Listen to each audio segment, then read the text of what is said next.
Ichie, don't feel like you are making a mistake. And I've actually had. You see, this is exhausting. Our people, my God, this is exhausting. Don't.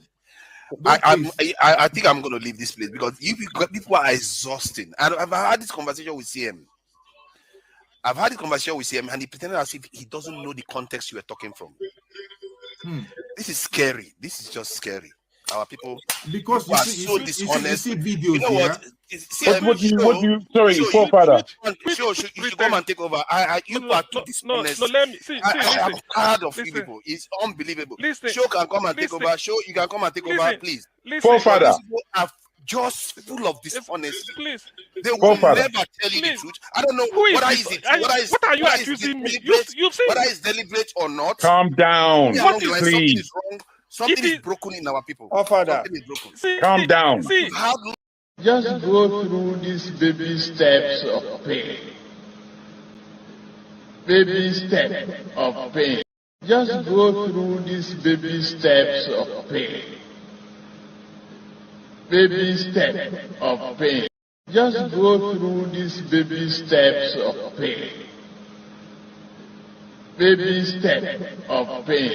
Just go through these baby steps of pain. Baby step of pain. Just go through these baby steps of pain. Tinubu is a criminal, yes, of course, a categorical grade 1 criminal. The only person more criminal than Tinubu in Nigeria is probably Babangida. But he's a criminal, and is he fit for purpose? Absolutely not. Should Tinubu be the president of Nigeria? Categorical no. Is there a better option than him? That is subjective. So show me who he is. Tinubu is a criminal, yes, of course. Your Excellency, we want to repeat again our congratulations to Mr. President. Thank you, sir. We are happy that it's all over now. It has gone to the end of the road. Whatever controversies or objections or whatever cannot go beyond that. But God has ordained that President Tinubu will be the president. And we thank God for your also successful election. We pray for you. Your Excellency, we want to repeat again our congratulations to Mr. President. Thank you, sir. We are happy that it's all over now. It has gone to the end of the road. Whatever controversies or objections or whatever cannot go beyond that. But God has ordained that President Tinubu will be the president. And we thank God for your also successful election. We pray for you. Thank you, sir. Your Excellency, we want to repeat again our congratulations to Mr. President. Thank you, sir.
Yo, good morning, good afternoon, good evening, depending on your geographical location. Thank you for joining in this afternoon broadcast. It's a pleasure to have you in here now today. As you can see, the topic is based on the claim made by the Oba of Benin that Tinubu's victory is God ordained. As such, begs the question if God was a party to Tinubu's ordination as the 16th president of what? Of the Federal Republic of what? Of Nigeria. And we will find out what yardstick or basis was used to reach such a determination. If you're joining on the platform, please kindly turn on your camera, then you will be brought into the stage. There's a J at the background there. You need to turn on your camera, then I can bring you in into the platform. And those of you in the comment section, I will be highlighting your comment as well too. Now, he is the 16th president, whether we all want to agree with that or not. But the question before us is, was God party to Tinubu's ordination as the 16th president of the Federal Republic of Nigeria? While you ponder on this question to ask, it must not be treated in isolation. This meaning that about the 1 to 15th president of Nigeria, were they also ordained by God? If you say no to that, then you need to explain why you say no to that. If you say yes to that they were also ordained by God, we need to now find out the determination on how they were ordained by God. And another question is, does God really ordained rulers and authority? The answer to that question is yes. If you see what's on the screen, among others, the duty of civil rulers is not to terrorize men of good deeds, but to punish evil men for sins against society. God has delegated authority to defend the good and punish the evil. This is one of the yardsticks we use to determine if actually God is the one that ordained or appoint that individual. But how does God ordain and appoint rulers over people? So it brings us to the next. All authorities are ordained, appointed, or determined by God. That is, in God's plan, He has determined that human government shall exist to help Him, God, carry on moral government and to enforce moral laws. They are appointed by God, but He is not responsible for their acts. If they get out of line, He will judge them as He will gospel minister. The key word there is these rulers are appointed to what, or determined to enforce what? Moral laws. We base our judgment, we're going to base our argument on this and make that determination if indeed not just him, not just the 16th president, the past president, and the future president will be determined to what? To know if indeed they were ordained by God. So, was the Oba right correct to say, to make such a claim that Bola Ahmed Tinubu his victory was ordained by God? If that be the case, that means Buhari's victory also was ordained by God, because Bola Ahmed Tinubu stated that if not for him, Buhari would not have been president. So, meaning that God also used him to ordain what's his name, Buhari again. And that is how we can reach such decision. But again, you take a look at what is being highlighted. Some facts about human government. They were instituted by God. One, their purpose. Number one, they were instituted by God. Number two, their purpose was to execute criminals and enforce law and order among men. Number three, it says human government, therefore, are not founded upon, the key word there is, are not founded upon the arbitrary will of God, but upon the needs of humanity in securing their highest good. Number 4.1.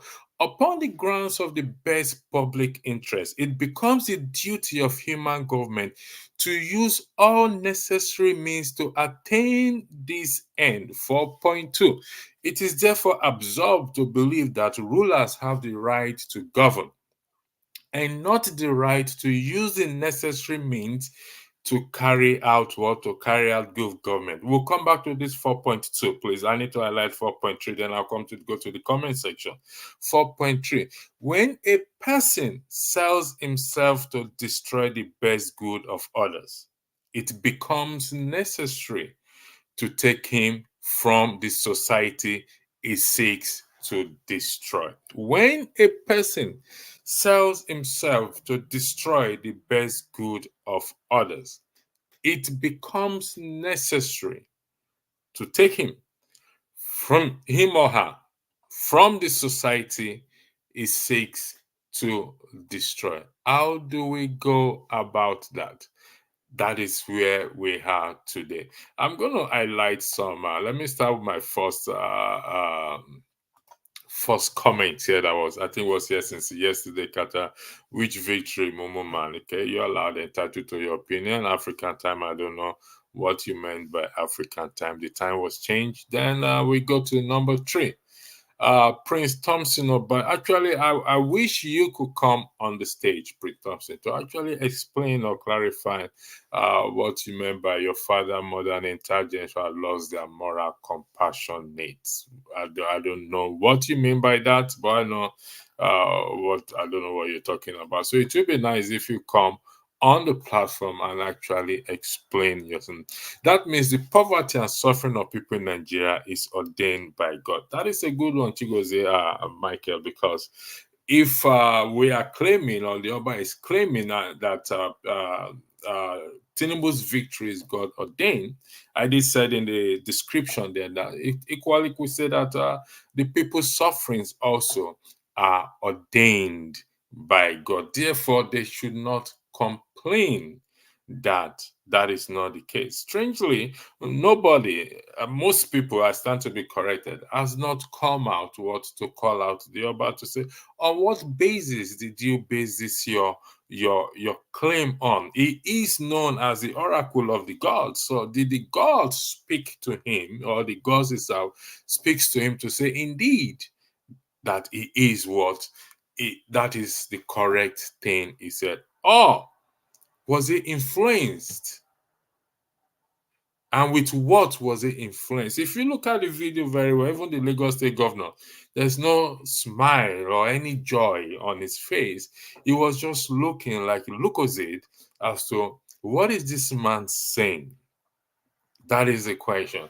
Thank you very much. We can as well conclude that God ordained Cain to kill Abel, then, since the abnormalities is the order of the day. Thank you for that. That is what we're saying. We need to determine and judge how God ordained these people, because without a shadow of doubt, God ordained by way of appointment. Even the police are also ordained, law enforcement. The army are ordained. The Navy, they are all ordained by their rights. They are ordained by God to carry out a certain duty. Law enforcement, to keep for the good of the society. But is that the case in the context of Nigeria? Remember, we're not going to treat the 16th president case as an isolated case. No, we're starting from the first president to the 16th president. In all fairness, if we are going to apply fairness to all, were they also ordained by God for the good of the people. Good morning to you, to our Lighthouse. Thanks for joining in this morning. This afternoon. It depends on your geographical location. It's afternoon where I am. It may be morning or night where you are. But thanks for joining in. And we hope we're going to be able to make a determination. You guys should forget about what Oba said. No, we cannot forget about what the Oba said. This is a problem we often says have in Nigeria. Oh, let's forget about what this person says. Oh, let's forget about what this person says. If that be the case, there's no how we're not going to draw comparison. If you follow the international news very well, George Santos was expelled from the House. The Americans should have said, "Oh, let's forget about what he did. It doesn't matter." He was expelled because he violated ethics rule. Then let's forget about it. It doesn't matter. We cannot forget about it because the Oba is a respected figure in the society. If I say such a thing, nobody cares. Nobody will listen. Not even Rudolph will broadcast it that I said so. But it's a respected society in the society. It's a respected person, individual in the society. It commands a large platform. So therefore, the suggestion that we should forget about what he said doesn't align with fair practice or common sense. We should also equally forget about what the wife of the president said when she swore that on this altar we will do good by the nation. We should also forget about what Tinubu said. If it's not for me, it's not going to be. We should forget about what every other person have said and push everything under the carpet, except there is an explanation or further clarification you want to provide, Friday Igaro, as to reason why you are asking that we should forget about what the Oba said. But from where I am standing, I will not forget that. I will not accept that, because most criticize Tinubu, Buhari, and other. Even the last broadcast I did was about what Obasanjo said, blaming the Western liberal democracy that has failed us. We could as well forget about it and not just say the grace and we just forget about what. No, that is one of our major problems. Or I won't use the word. That is one of our problem in that country. We forget it. And God, but here I have highlighted that God instituted human government for the purpose of, for the highest good of the people, to enforce law and order. So, but there is a yardstick we have to follow to determine that indeed this person was appointed or determined by God. Yes, we the people elect leaders. Well, if the leaders we elect are not performing up to par, should we then forget about it then? Why do we complain? We shouldn't complain. Chigozemake, clearly in Nigeria, people have different gods or gods they serve. Thank you for that, Friday Garo. You talk too much. Thank you for that. That is my job. You know that's my passion.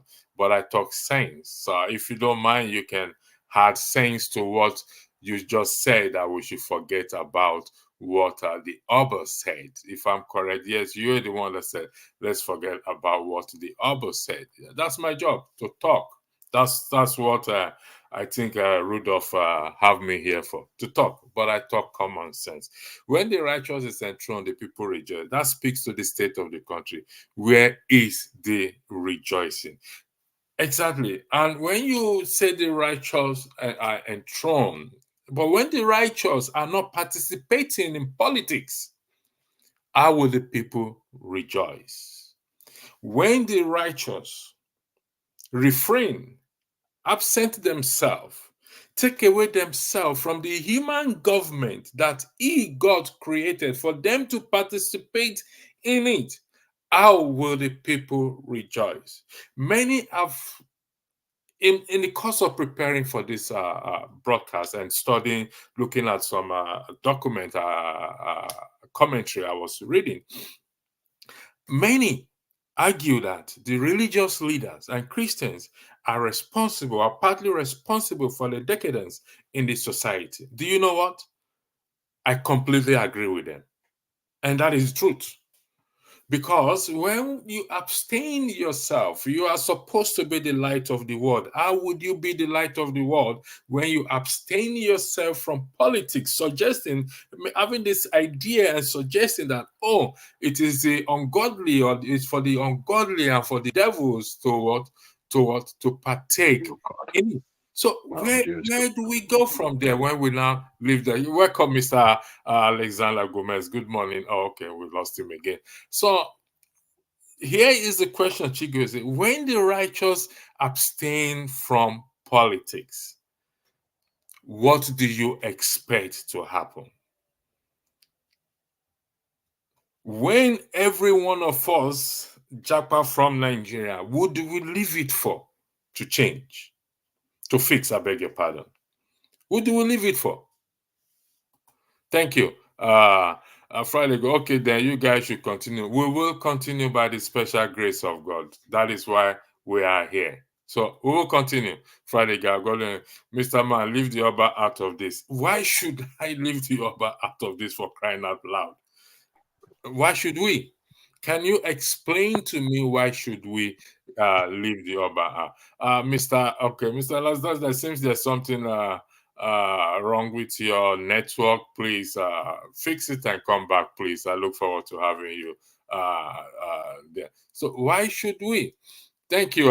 First of all, Mr. E, is Nigeria a secular society or not? What do you mean Nigeria is a secular society? We are talking about the good of the people. Whether Nigeria is a secular society or not a secular society, we are talking about the good of the people, enforcing law and order as instituted by what? By the human government that God has instituted. Remember, this human government is you and I. They ain't gonna fall from the sky. It's you and I that make this human government to enforce what? Law and order. Take a read at what is there again. When a person sells himself to destroy the best good of others. And that is what we have experienced in the society called Nigeria. It becomes necessary to take him from the society it seeks what? To destroy. Now, do not be surprised where this write-up is coming from, by the same God who instituted the human government. Romans chapter 13, verse 1 to 5. When a person sells himself to destroy the best good of others, he, the creator who instituted human government, said it becomes necessary to take him from the society he seeks to what?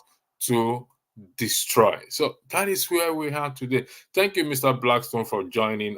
Before I take more comments, I don't know if you want to weigh in on this topic, and I go back to the comment section. So the floor is yours. If you're not ready, do let me know. I continue with the comment. Thank you. Yeah. Good morning. Good morning or good afternoon. Electricity. Okay. From what the topic is, what the Oba of Benin said, I just take it as a normal talk. I don't see it to be very important today to Nigerian society. What do we expect him to say? Should we say that Tinubu was thrown or was taken there by other gods or by any other things? So he himself can tell what God he was referring to. So, and I don't think what is said is just to pacify the people, the governor who he went to see, Tinubu. I think just a normal talk which everybody who is in a high position like that will say, because he is not according to Nigerian constitution, the traditional rulers are not supposed to be partisan or to be involved in politics.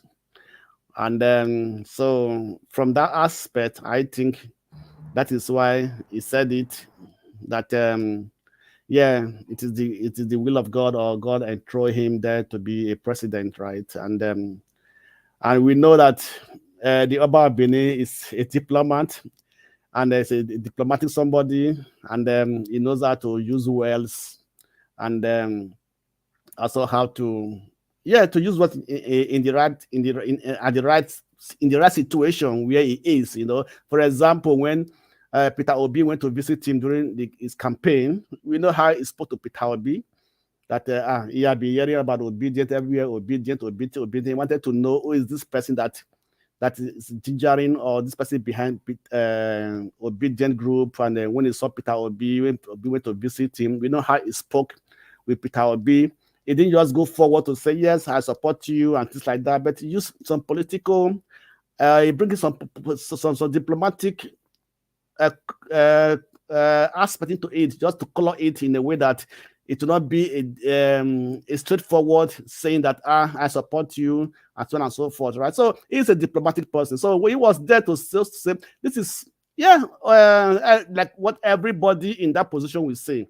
Every king, every king in Nigeria, every ruler in Nigeria will say that it is God who imposed, or it is God will for Tinubu to come to power. And okay, if I was to put it, Mr. Blackstone, let me interject you there. I'll come to you. So you're saying, if I'm correct, that we should disregard what the Oba said. Is that what you're saying? What I'm saying, that it's not important actually. It doesn't have anything to do with the situation of Nigeria, or to do with how Tinubu came to power, if this God actually brought him there or not. For me, I don't think it's an important thing when it comes to the issue in Nigeria today, right? And also, let me also take it to a different aspect, right? In the Bible, in fact, let me go to the Bible.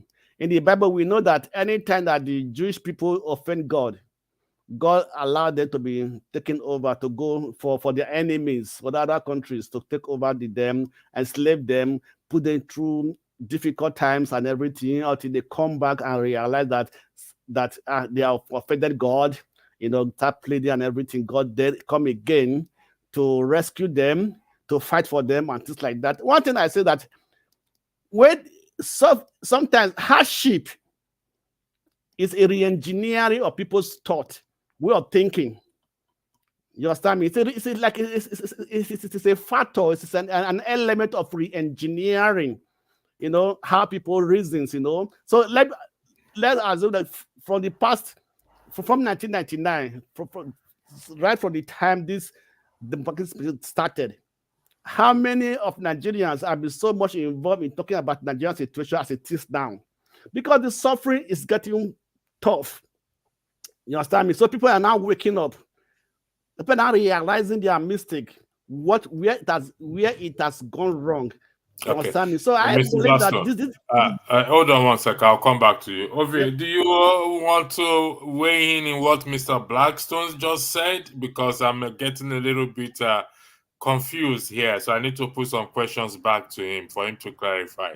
Ovi, do you have anything to say in respect to first and foremost what Mr. Blackstone just said, and before you now go to the topic itself?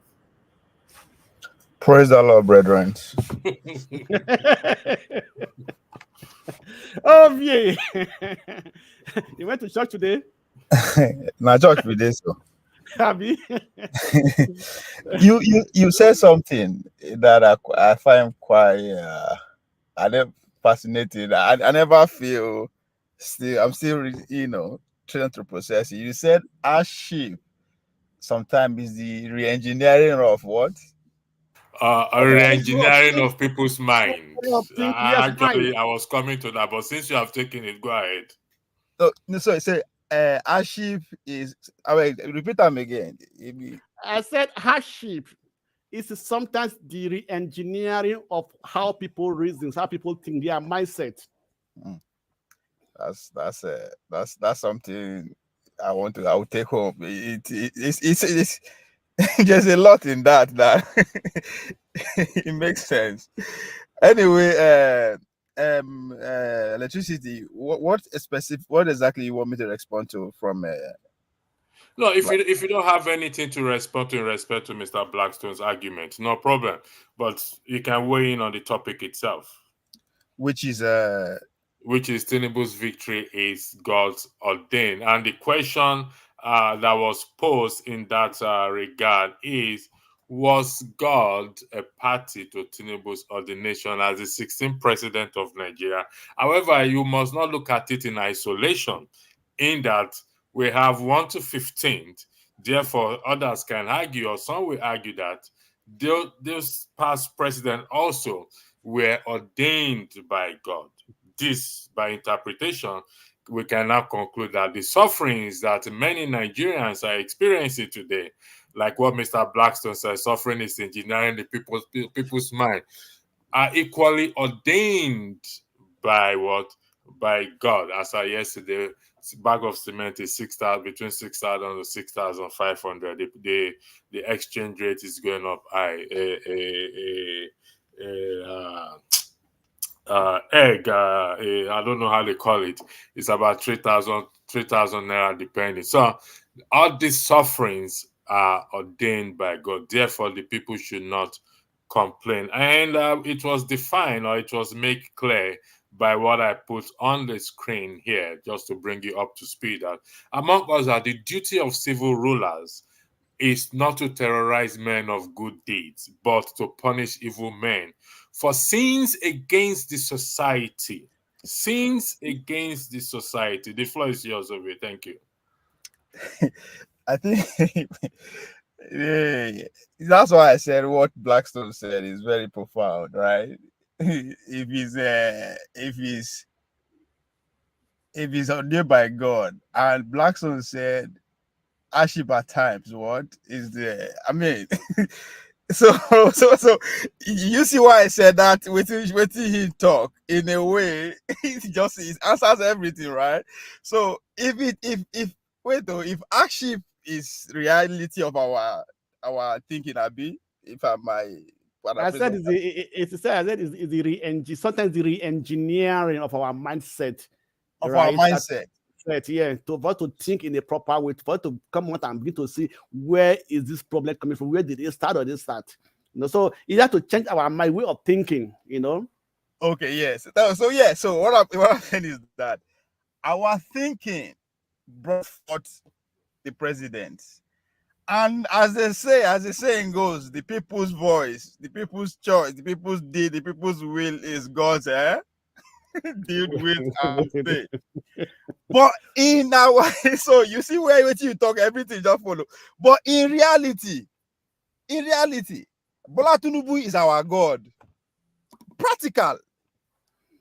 That's our God. In reality, God will feel touch. That is our God. And that is a result of our collective thinking, according to Blackstone's submission.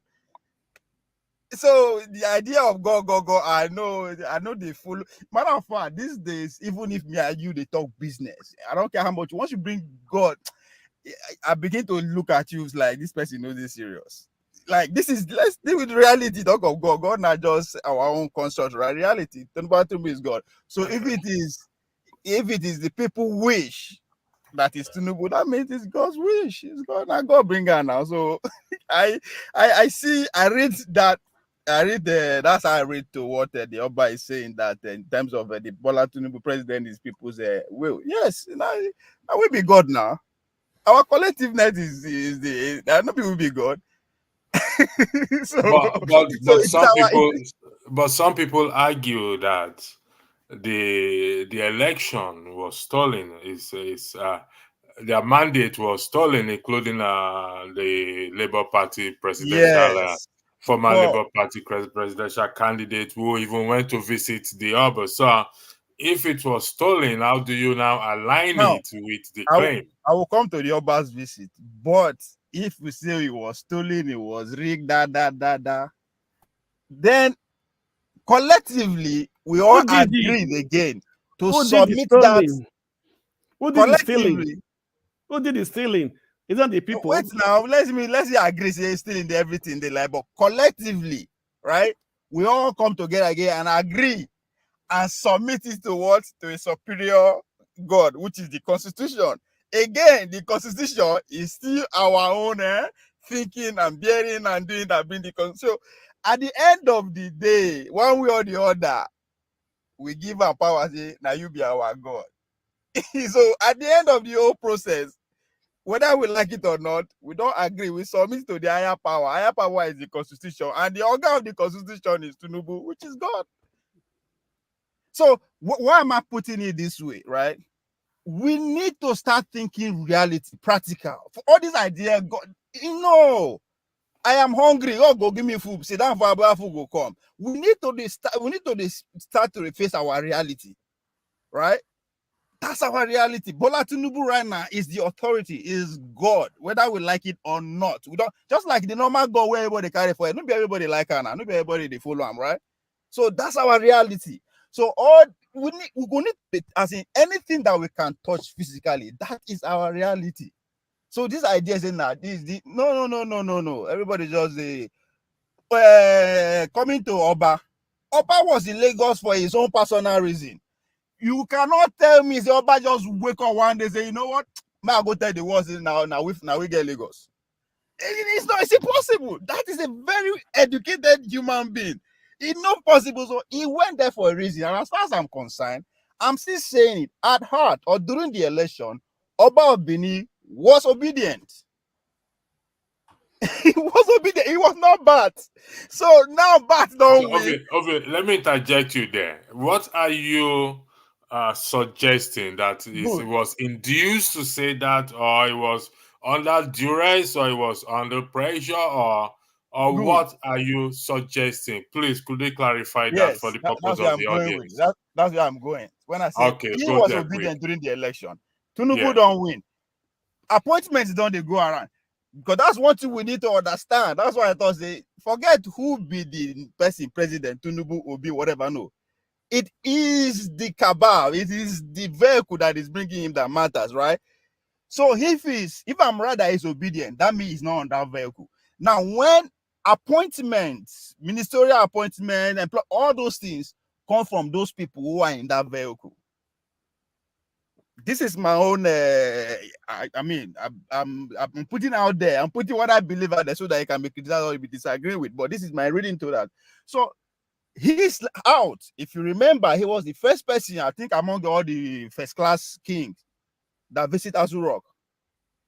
If you remember, in fact, Tinubu said, keep the man wait for a minute before he come outside, come greet him, blah blah blah blah blah, all those kind of a thing. Why? Then two. I think whatever he went there to do, Asu Rock, see catch fire well. He has to come home, go galvanize the royal father who he can relate with, the first son of the which is the governor of Lagos. That's what went on behind the scene, right? Now, when they come out to make press conference, that is where he said that to keep us talking. Instead of, imagine if he did not say that, what we will be discussing about is that what did that man go do for Lagos? What did he take him there? Right? But in order for them to distract us from actually being inquisitive and actually get to why all this, how they move around, they have to be something ridiculous for us to, okay, now I don't get Lagos. So what? Right? And now God now ordained Tinubu. Okay, so what? He's already the president. Where are you? They tell us.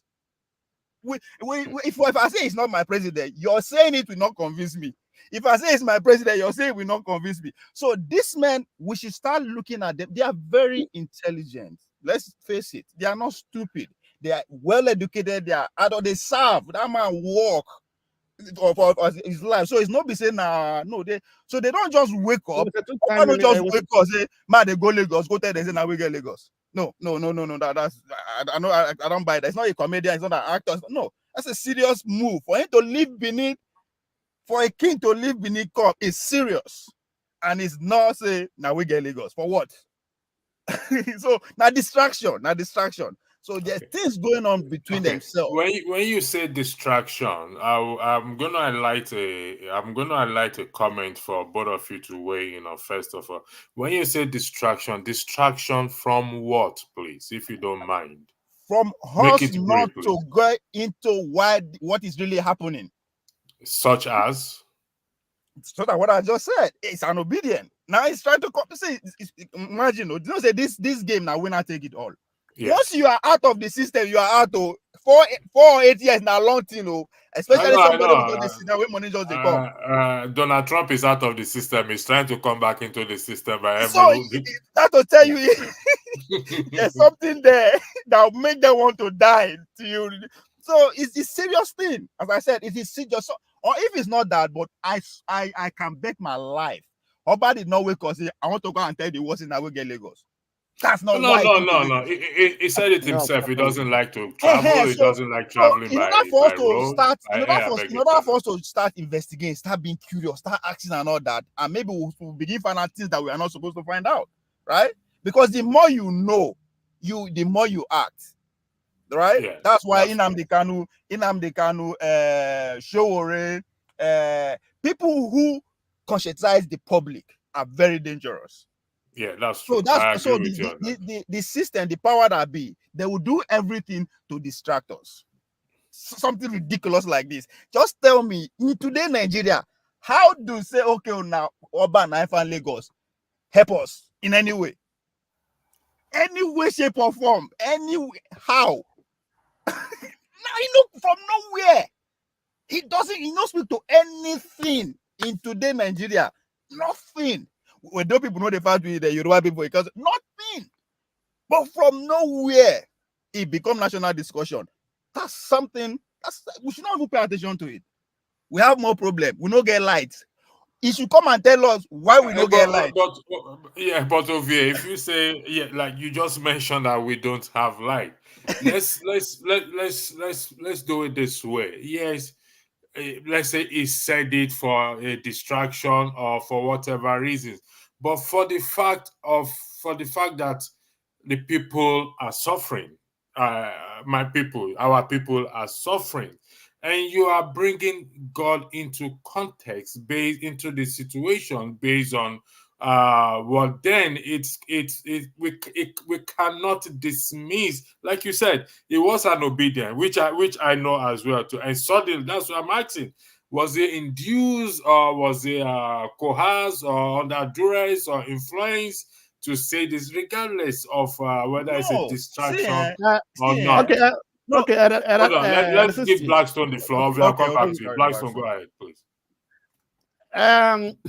Let's understand that the Oba of Benin, right, is normally, before becoming the Oba, he has been involved because he was two-time ambassador to two countries.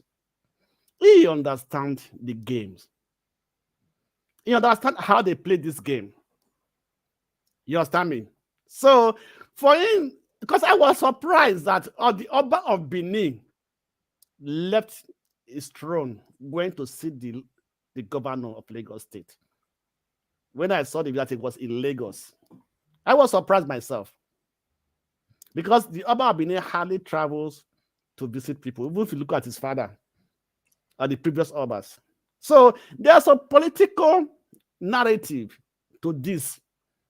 And what I can also, from my own belief, when I can tell you that, like Obi said, he went to see Tinubu at Aso Rock. I guess that he's trying to lobby, at least for Tinubu to appoint somebody from the Edo State to a position, which I don't know if there's anybody that from Edo State or from the Benin already has been appointed into any position. That could be the reason why he has to do those things. He has to leave. He went to visit Tinubu. All the Obas went to visit him. Election, he went to see election they come for Edo State too. That could be one of the reasons. Of course, that was also for a complete part of the reason too. You understand me? Right? So there are many things that we, like we said, we do not know many, because what are we now talking about? Just two things. Edo people from Lagos. The God ordained Tinubu to be president, but that was not the reason he went to Lagos to go and see the governor. If I can understand very well that what everything is for their selfish, personal, group, selfish purpose, and not for the good of the general populace. Therefore, we I will not can say that safely because conclude with that this, God is not the one that ordained these people, because God ordination of leaders or rulers is for the highest good of the people. Now, I'm going If to I can come, highlight if I a can come comment. in here, if I can come Hold on, in hold here. on. no. Okay, Electricity. go ahead. No, electricity. Hold on first. Let me just say this one. You know, it is only in Africa we say God ordained leaders. You understand me? The people choose who they want. The people, it's only in Africa we use that narrative. God ordained our president. Let me show you something. Let me give show another you example something. that will give a very clear. Arbitrary. Just keep talking. When I will come in when I'm ready to come in. Go ahead, Ovi. Three things here. Three countries: Nigeria, Britain, Okay, and America. Ovi, wait 1 second. 1 second. Human government, therefore, are not founded upon the arbitrary will of God, but upon the needs of humanity in securing their highest good. Exactly. Upon the grounds of the best public interest, it becomes the duty of human government to use all necessary means to attain this end. It is therefore absurd to believe that rulers have the right to govern and not the right to use the necessary means to carry on the government. Ovio, the floor is yours. Thank you. Okay, now let's also speak to what you just read. Three government, three countries: Nigeria, Britain, and America. An average Nigerian citizen believe that power comes from God. Both religion will tell you that. So, hence, you see our elite, they always use that either against us, to console us, to fight, or whatever. Easy place to go. God. So easy place to go. We derive our power from God. Great Britain derive their power. The power of the government of Great Britain comes from three dimensions: the royal home, the aristocrats, and the commons. Right? The common. So this is three people that form the government of Great Britain. In America, they decide to say, you know what? No. Power. We are not going to derive our power either from God or from aristocrats and royals and all that. Our power is going to come from the people. So that's why I say, oh, it's people's will, people's choice. So, see, because we should understand, see, the world as we see it, we speak it to existence. Now we build that our thinking. So, the words we use, it's very, very important the way we take it. Because Arabic Nigeria, and I know what God will do. God time is the best. So, and before then, I keep saying it, 99% of Nigeria wants to go to heaven. That's the most important. That's number one thing on the list. Once they wake up, the aim is, how do I make heaven? So every other thing follows. And our leaders know this. Una won't go heaven, Abi. No worry, we go allow una practice una religion. Una will get big churches. Una go get... This is all this, as far as I'm concerned. That's why in reality, there no count. The reality now, how I go take drink, how I go take chop, how I go take get light, so that I go feel the reason like my neighbor across the world. We don't think about that. We say it was a God will bring light. How? And that's because we don't know history. They don't teach us. This world as we see now, we organize them. Human be just a worker like every other animal before. If you go back to history, that's how it was. But some people, maybe out of necessity, decide to organize us. Not be God organize us. That's one thing we still don't understand. Everybody get motive. Those who organize every society have motive. Those who believe that Nigeria is a construct, they put them together. There's a reason why they do it like that. If you believe that, just follow the reason. It has nothing to do with God. Nothing. It is personal interest and survival. How do I survive? That's why even the power of the West, I know they blame them because they are looking, how do I survive the next 100 years? It's about survival. We're in the jungle. The humanity has conquered every other animal, right? So that me and you go feel they drive, move around, feel easily, wake up. But that's all we were able to achieve up to today. That is the only thing where we don't achieve beyond every other animal. Because Among every animal on this planet Earth, now only us they pay to live on the earth. Only human being they pay to live on the earth. Now only us we kill ourselves. 2023. I don't think there's any animal out there where you would say, oh, this animal go kill me. No. You are always scared of Blackstone or scared of me to kill you. So we have not achieved anything. There's no society in this world today where their citizens know they worry about food or where to sleep. No other animal on this earth worry about that. If you look at other animals, those way they other animals where they suffer, now the one where we imprison in the name of what? Zoo. And that's forest make you see animals fresh, heavy, living well. You are not better than them. I mean, where you go, where you could die, you special than them. No, we are not special than them. But what make us differ is ability for us to come together in numbers and create things, build cars, build cities, build houses. But we Nigerians, we Nigerians are not able to achieve that because we are still in darkness in 2023. But let me say something. Let me say something, right? When we talk about God, let's remember that God has given humans the right to do what is good for them.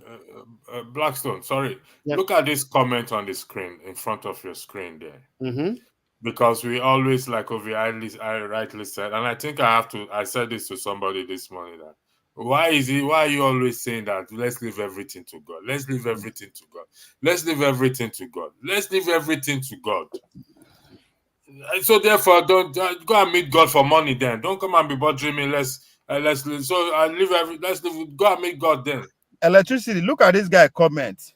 I say, can anything happen without it being the will of God? No, nothing can happen without the will of the people. This is even so we are now we be God. Okay. Now we be God. Okay, hold on first. Okay. Let me also bring another dimension to this thing. Okay, right? Go ahead. Right. When the election result was called, right, there was tension in Nigeria, high tension. People were willing to go to the street, but somebody came and said, "Calm them down." So sometimes there's opportunity. When the opportunity comes and you miss it, you understand me? I use an illustration that if you are driving, maybe in Europe or in America, if you are driving on the highway, you miss your exit. It's going to take you around 100 kilometers to come back to where you are going to. So you say something now that I like. You say something now. You say somebody came and calmed them down. Yes. You did not say God. You did not say God came and calmed them down. So nothing will go happen, good or bad. Now whether good or bad. So somebody calm them down. So wait, just hold on. I will go to the court. I will go to the problem. So that was the time Nigeria would have stood up and say, wasn't our own mandate. We did not vote for so and so and so person. Why are you not giving the result to this one and so person? You understand me? So that opportunity was missed. And now it is very difficult to come back to that opportunity today, right? And say, I want to go back to what we are planning for. So God gave us let me say something, right? Your thought creates things. Your thought, what you continuously think of, will generally manifest for you. Yes. Your thought creates things. So the idea of God is in our thought. Yes, in our thought. So what are Nigerians? What are the thought of Nigerians? What are they thinking of? You understand me? We are thinking of going to heaven. Whenever we are thinking of going to the street to claim to stand against that result, somebody came and said, no, everybody cool down. Right? So that is to tell you that the people who has power that decide for us, right? Then we will not follow that decision.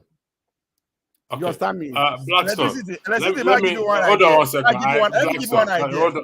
Tell people that you want to tell how to get electricity. Say 1% of the energy when they think of God and heaven. May they use and think, say, how do I get power? How do I get electricity? How do I get electricity? I say they will get it. Blackstone, I'm going to Yeah. highlight what we time everything to. When Solomon died, his son, I think it's Jeroboam or Rehoboam, became the king. Yeah. And the people went to him to say, listen, when your father was a king, his taxes were high. We want you to reduce it. He consulted with the elders. He didn't go to God. He consulted with the elders. The elder says, you know what? Lessen their burdens. He now went to consult with the younger ones. The younger ones said, double their burdens. He listened to the younger ones. And what Ovie said, and what I have also been standing on, that it is in the hands of the people. And the people said to your tent, O ye Israel, the house of David is what? It's on its own. Yes, God instituted human government, but it takes you and I to make this government to work. Definitely. So when we are bringing God into context of things, then we have to be extra careful, because He wants. So are we suggesting, I beg your pardon, that the God that is in the Western world is more favorable to the people than the God that is in Nigeria and Africa? Is that the case?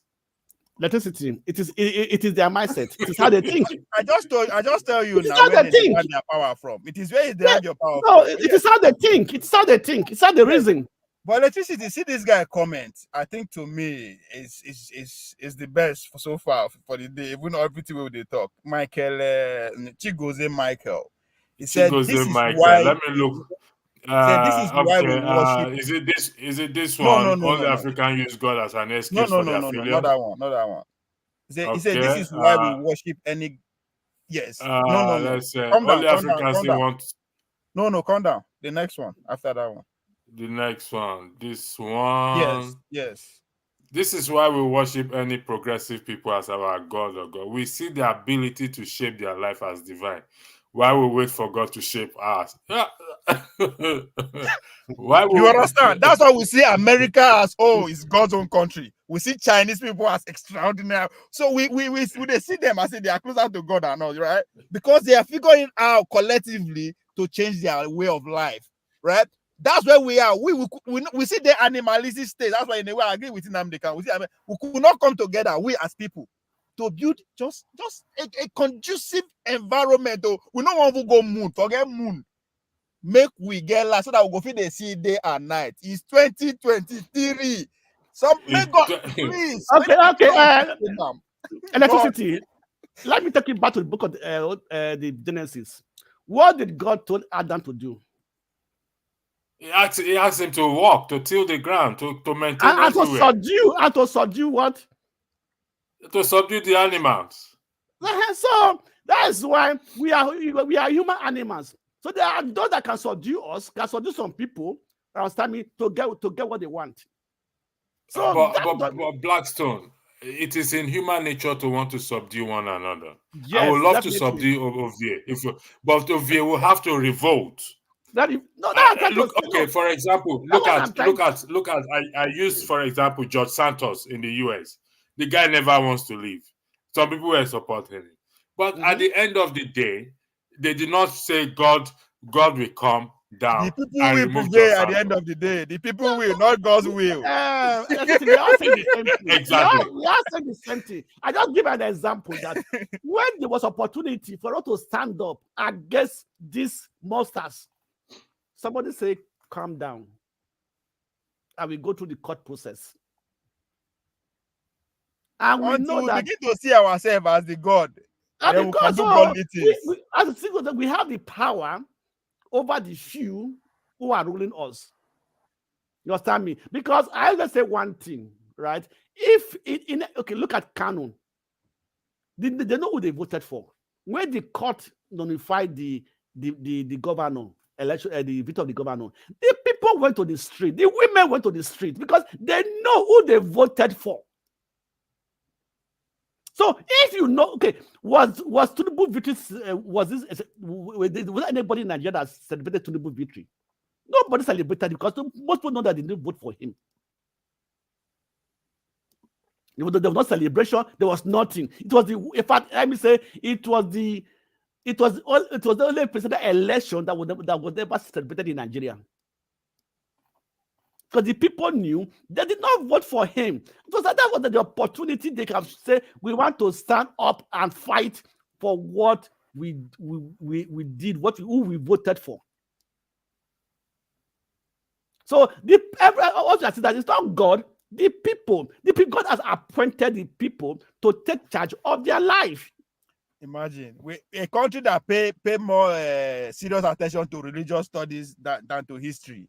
What do you expect? We are godly. We are very godly people. So it's not a country godly.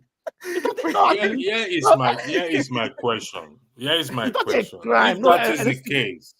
If that is the case, why are many Nigerians wants to jackparing away from Nigeria to it's because of what welcome Mr. Consign it's because let of me what give Mr. Consign the floor. Mr. Consign, can you weigh in on what we are discussing, please?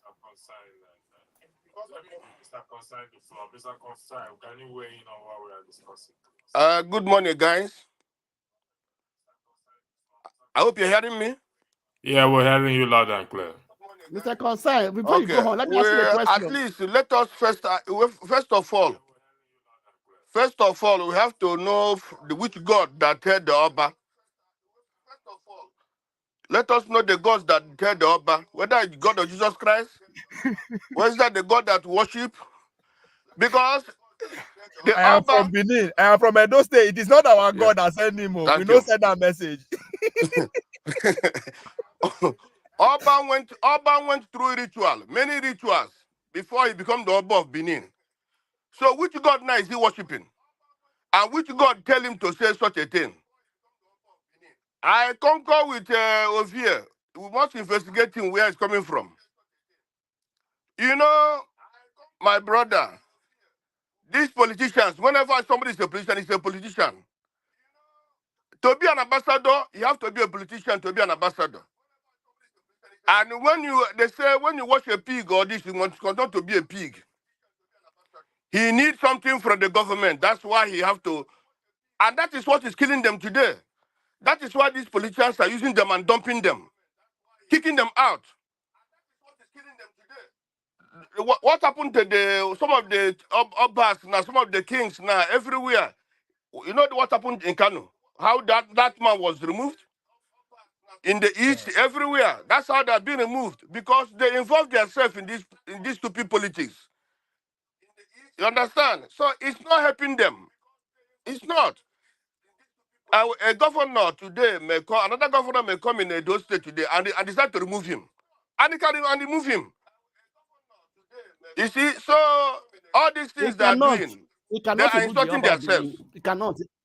These days, you know, these days, before we respect Obas, we respect the kings.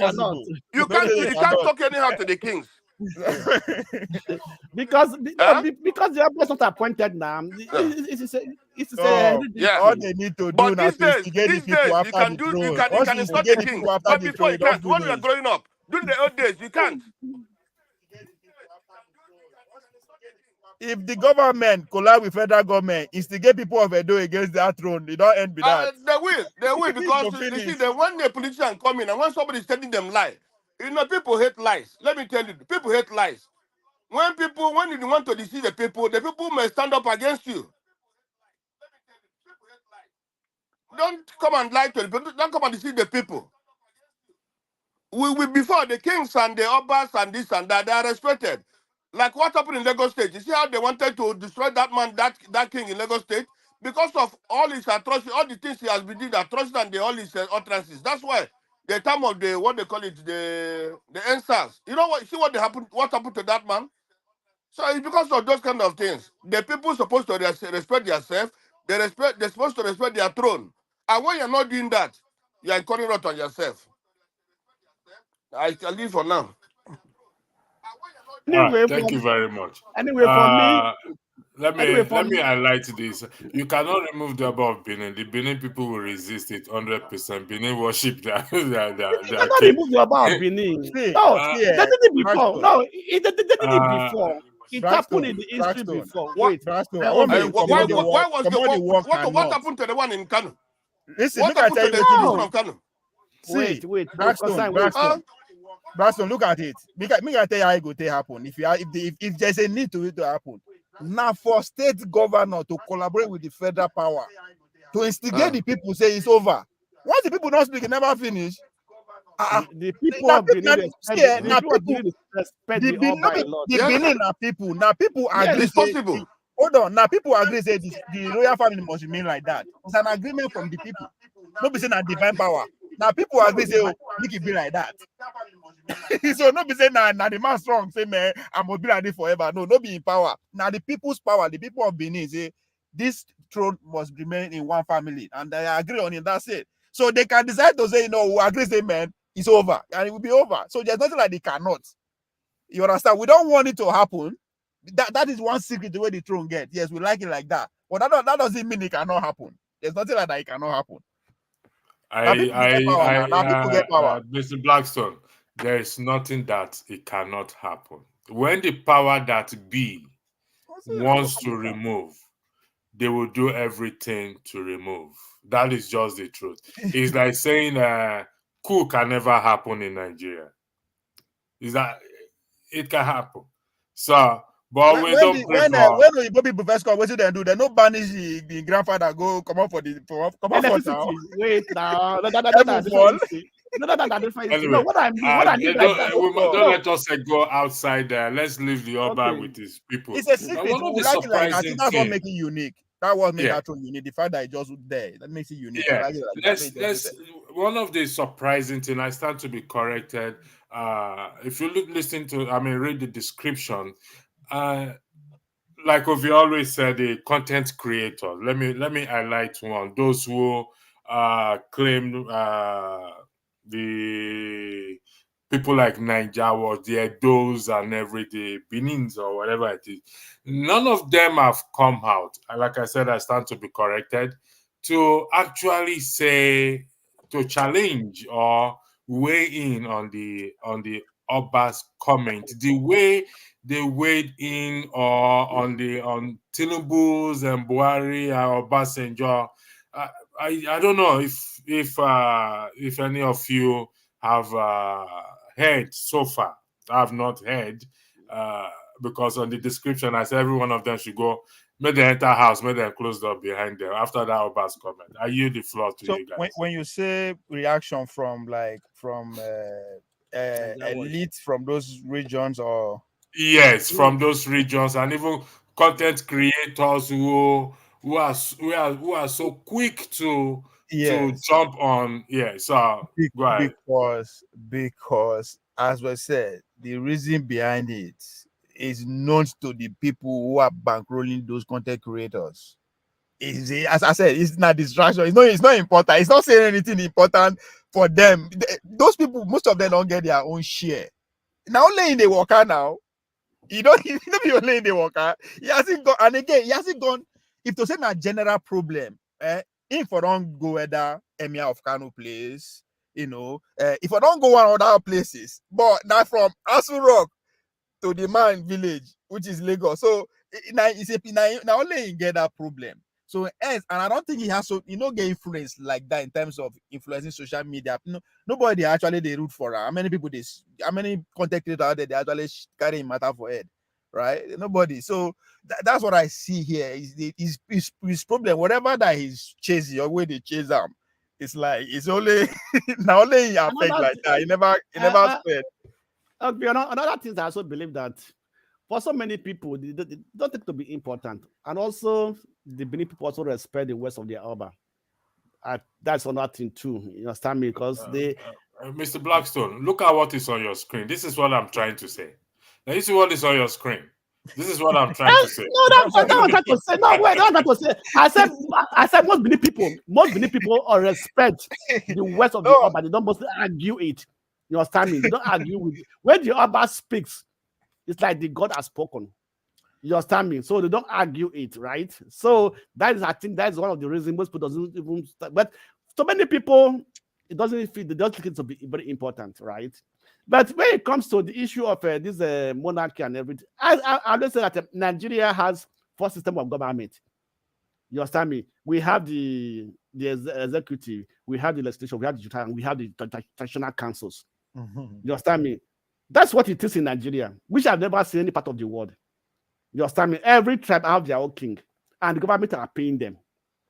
You understand me? For me, generally, I would rather say we don't even need the traditional council, don't need the Obas, don't need the kings. You understand me? Let them, it has to be You know why? You know why it be like that? Because they are the whether we like it or not, now them be the original founding fathers of the federation those that made up Nigeria. federation. So you cannot kick them out. You have to work with them. And then be the elite, when they super elite, it's like super elite, not them.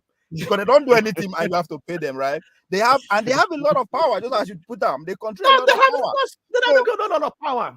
And that's why when they focus on the political elite, the politician, no, the politicians are powerless without all this block, the royal fathers, the intelligentias, the business community, the military community. These are the people that form the elite. These are the people that is responsible for our progress or our downfall.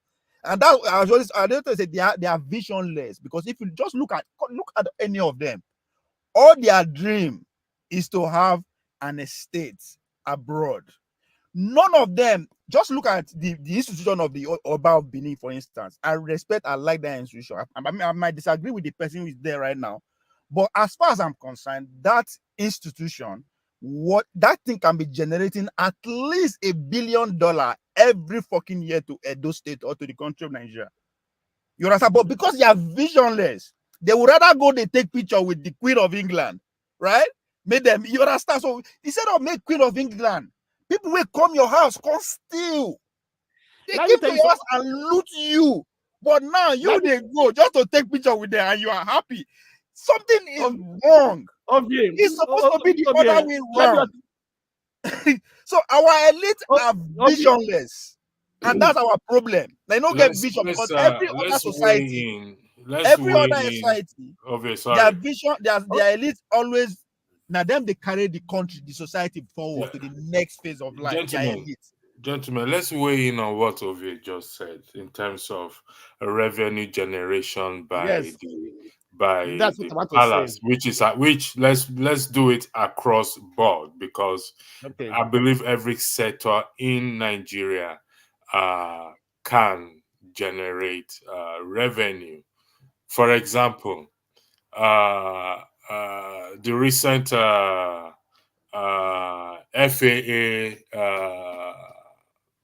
order for Nigerians not to use Ghana must go back to, I don't know if you've heard it, they've banned Ghana must go back from people traveling, using it to travel. Yeah, but sorry, I think they come out and say that lies, say they don't do anything. I'm talking about the immigration officials, that be all those airport people. But I don't. Come again. I think they came out to say that people are just spreading rumor that they did not ban Ghana must go. That did not back down. Okay, that's what they say. That's what they say. Okay. Yeah. We're looking at revenue generation. Okay. Yeah. Okay. These palaces and every other place, like you said, they are.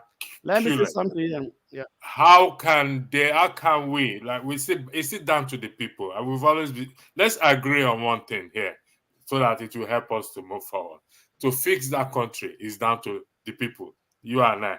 Whether they say it's God that ordained Tinubu, or God that ordained Jupiter, or God that ordained Mars, it makes no difference. Regardless, God still depend on the people, or ask the people to fit the society that He has created for us.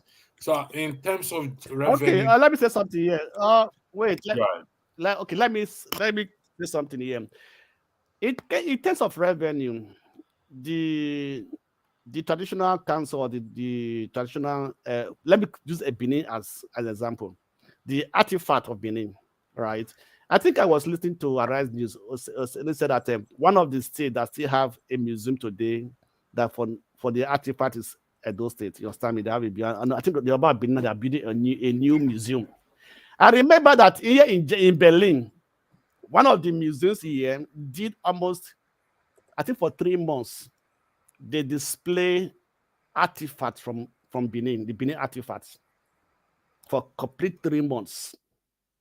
And they produced a book that was almost about 900 pages book that contains all the Benin artifacts and everything. And this did generate fund for the state. And this you can, like we said, they don't have vision. This is what it can do. Every state in Nigeria have artifacts.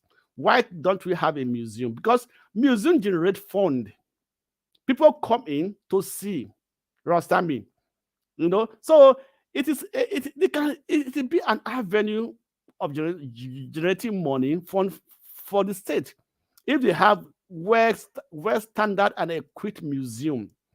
Today, they are bringing the Benin artifact from everywhere in the world, where they sold it and where they sold it to and everything. And why is the state not carrying out a project? How do we now begin to display those artifacts? Though the Oba of Benin said they will bring it to the palace and they're going to build a museum for it and everything. How long is it to take? Because these are some of the things that attract people, tourists, to the state. Want to see the history, want to see the history of the state, and those artifacts tell about the handwork, the history of the tradition of the people of that state. You know, so if we are able to harness these things and put it into a money generating venture, definitely it will generate billions of naira every year for the state. But they're not looking into all this. For example, the moat, the Edo Benin moat. Today's no more there. Nobody knows where the moat is today.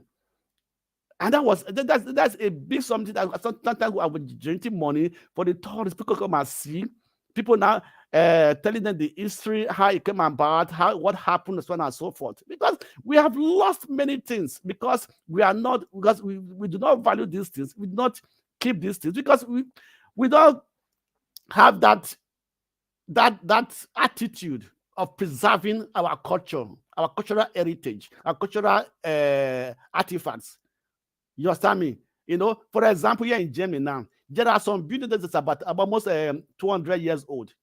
They will tell you, if you want to renovate those buildings, you can renovate the inside, but the outside have to be the same. You cannot change the pattern of the outside because that tells how old is that building. Today, which building can we say that is up to 100 years in Nigeria? Mr. Blackstone, do we have the culture to maintain anything besides? We don't have it. It's totally zero. It's even minus zero. How do we develop such culture, please? Mr. Electricity. Okay. Electricity. Okay, go ahead. Can I answer that? You see, the issue of that generating revenue for now is not there. Because before you can do that, the country have to have security. There's no security in the country. No white man or no tourist, good tourists, we can come from anywhere to visit Nigeria for now. That is the truth. You see, when we say, let's do the country, let's develop, let's make the country good, some people think that it's a joke. For example, in Malaysia, one of their earnings is through tourism. And Nigeria have more places to visit than Malaysia. But because Malaysia has a stable and good government and a good environment, and the security is topmost, that's why people go there. The same thing applicable to Indonesia, the same thing applicable to Singapore, the same thing applicable to Namibia, the same thing applicable to even Tunisia, Tanzania, all those countries. They have security. They have everything you can take out that can bring what tourists there. But Nigeria don't have it. So anyhow we develop the country, anyhow we develop anywhere in Nigeria, since there's no security, since that the people are very poor, the people are hungry, the people can also the citizens itself can do those things, can go and go visit all some of those cultural areas. But the problem is this: the people are also poor these days. They can't. So the people you look for is international people, the foreign tourists. But then the situation is not good for them. The environment is not good for them to come for now to visit Nigeria. So anyhow, the government invested money or what, it's gonna be nonsense. That's the truth. Thank you very much. Ovie, your turn. I want you to speak, then I want to highlight a comment for every one of us. Please, Ovie, go after you. I'm going to highlight the comment, please. Now, the how to generate income, to generate revenue from that using that Oba of Benin institution. Let's just take example from people who can stay from us, right? The British Royal House is worth 19 billion pounds, and they generate an average of 1.7 billion pounds per annum, right? Put that aside. That is on tourism, if I'm correct. No, that's just the royal. Yeah, what the royal that royal institution attracts from donors. Yeah, people go there for tourism, yes, and everything. Then the museum, the London Museum, as at before the pandemic, as before 2020, right? They were generating an average of 123.7 million pounds annually, and I guarantee you. But if we make an over-exaggerate them, 30 to 40% of the artifacts in that museum that generate come from Benin. Right? Now, just imagine we just build story around it. Forget say the artifact never come now. The few on way they build story, create Nollywood around it, sell stories, sell movies, sell documents, just all those in begin educated right from, because it's very rich. One of the richest institutions in the world, for God's sake, right? One of the most civilized institutions in the world. So if we can recover that, or just build the story around that first. Now, talking about maintenance, and I take offense when people, not the way you put it now, when people just say, "Oh, we're not going to maintain now." They even bring their come back to they go steal them back again and sell them again. That's an insult. We did not buy those artifacts. We did not. It was from people's imagination. So people will sit down, put in hours, days, weeks, years, decades, create something. They don't know how they will maintain them. If they don't maintain them, the people go see and thief. It was maintained, highly maintained before they was able to be seen and be stolen by those people. So the idea that we cannot maintain is an insult. It's an insult. Now, that is why I personally... Sorry for interjecting you. Just to buttress your point, it will be the case of this comment we are just highlight now. It is not just about artists. We don't find value in ourselves and what we own. We only look up to whatever the white man sees, meaning that for us to think that we can maintain it, we don't value ourselves. We don't value our ability. I agree with what he's saying. That's true. But from the point of view of that, it's an activity. What is just attribute to us now is it's man-made. We're meant to be thinking and be living like this. This is not who we are, right? People that came before us, they can't see us, they wonder, they come, who are these aliens? So when they come, they not just come steal. They come to destroy, and part of that destruction is to change the way we see ourselves. And that is why I've come to the conclusion that dual sovereignty is the solution, is the way to go. What do I mean by dual sovereignty? Give every state a level of autonomy, and see if Edo people package themselves, begin to see their dignity. The Akwa Ibom people go say, man, oh, I still want to be like Oyibo man. Boy, the man from Borno go sit and say, he won't be like Saudi Arabia man. For God's sake, the guy in Saudi Arabia want to be like Dubai, want to be like Miami, want to be like Vegas. So the Arabs say, they say they are backward. No, they have. In fact, the whole world now, they use Dubai as a prototype. The next phase is what is happening in Saudi Arabia. The $1 billion new city they are building. So We need competition within ourselves to bring our uniqueness. That is the only way we can destroy what they have molded us to be. And again, that's why I question the IQ of the elite. At the same time, I feel absorbed there for some countries because they don't have experience of actually managing a huge society. That's never happened before in our history. That even the Americans that came together, it was now that dual sovereignty that is keep them going. Texas get their own rules and laws. New York get their own rules and laws, right? Then the federal government has their own, because they have never managed huge society. And now that they are trying to achieve that, you see the problem where then they get. The envy of every Western leader is Xi Jinping of China. How do you manage 1.3 billion people so successfully? And that is coming out of experience. You have to go back to the China dynasty of 15th and 16th centuries. They've been here before. So this success that they see, so it is not new. They are just building, they are just capitalizing on what they lost before. Why they lost the empire? It was due to the external factor, ability for them to relate to the outside world that make them to lose their first empire. So them coming together again now, the One Belt Road initiative is is coming out of what they tag as 100 years of humiliation. So they've learned. We have never managed ourselves in this large scale. We've been managing ourselves from one enclave to one tribe. That's how we are. That's why we're best. That's why when people are advocating for regional governance, it is because they've seen it before. We've been there, right? Okay, Now, even when the Biafrans we want to go, they know, they look back to their history.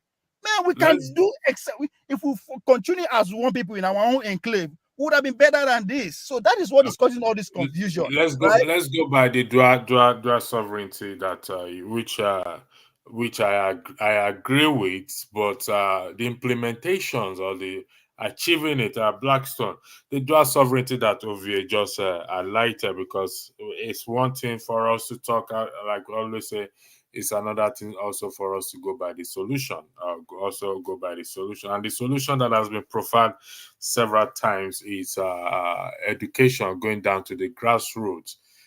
From my own position where I stand, achieving these, you know me, you know what I'm going to say next, is when we start to hold our legislators accountable in that regard. And I hold them by their, permit me to use the word, by their blockers that listen, we have to do this thing. This thing has to be done.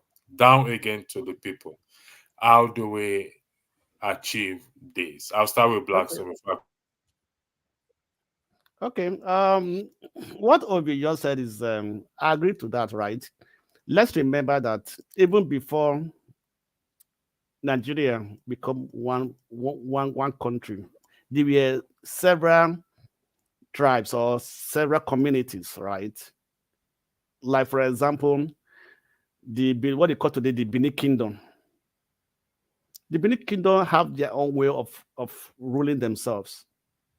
They have the Obas, they have the chief and everything, who were like legislating over issues. They learned a lot from that. They was able to do it successfully. You understand me? They have their own army. They have their own army. They have everything that today is what they call the issue of democracy. The like the three organs and so on and so forth. You know, they also have their own way of judging people who commit crime and everything at that time. You know, so this has been there, but because of Nigeria now become a country, all those things have been thrown away. Those knowledge have been thrown away, right? If we want to achieve that dual system we're talking about, we have to go back to the root and learn and take what was working at that time and try to modernize it and see how it will work. If, for example, now some of the power that is in the federal hands are now giving back to the states, right? So they can come out and say, okay, these are the federal powers, these are the state powers. You understand me? These are like in the US, every state knows their boundary. The federal government knows their boundary. if you are able to bring out a clear demarcation between the federal and the state can make laws for themselves, I believe that when that is happening, the people can rise up and say, this is our law, you cannot break it. Some states will perform better than some states. Some states will fight for what is right for them. You understand me? Because they know their law. So they're not going to be crying to the federal government and say, give us this. They'll be crying to the state and say, this is what we want. This is your campaign for us. This is our ability. Now give it to us. Now, for example, now every state now go to Abuja to go and ask for fund. Is there no way of generating fund within your own state? But they will come and tell you, oh, that area it is in our purview. It is the federal, because these are the federal law. Let me ask the question. Sorry, Mr. Blackstone, for interjecting. You just said something that prompted me to want to ask this question. In the absence of this dual sovereignty, like I'm buttressing what Blackstone is saying, but I want to put it in a question, a form of a question. In the absence of we've not achieved this dual sovereignty or regional government, like what Blackstone said, can each state not develop its region or the state with the resources they have? Is it the case that the federal government is forbidding them to develop their region?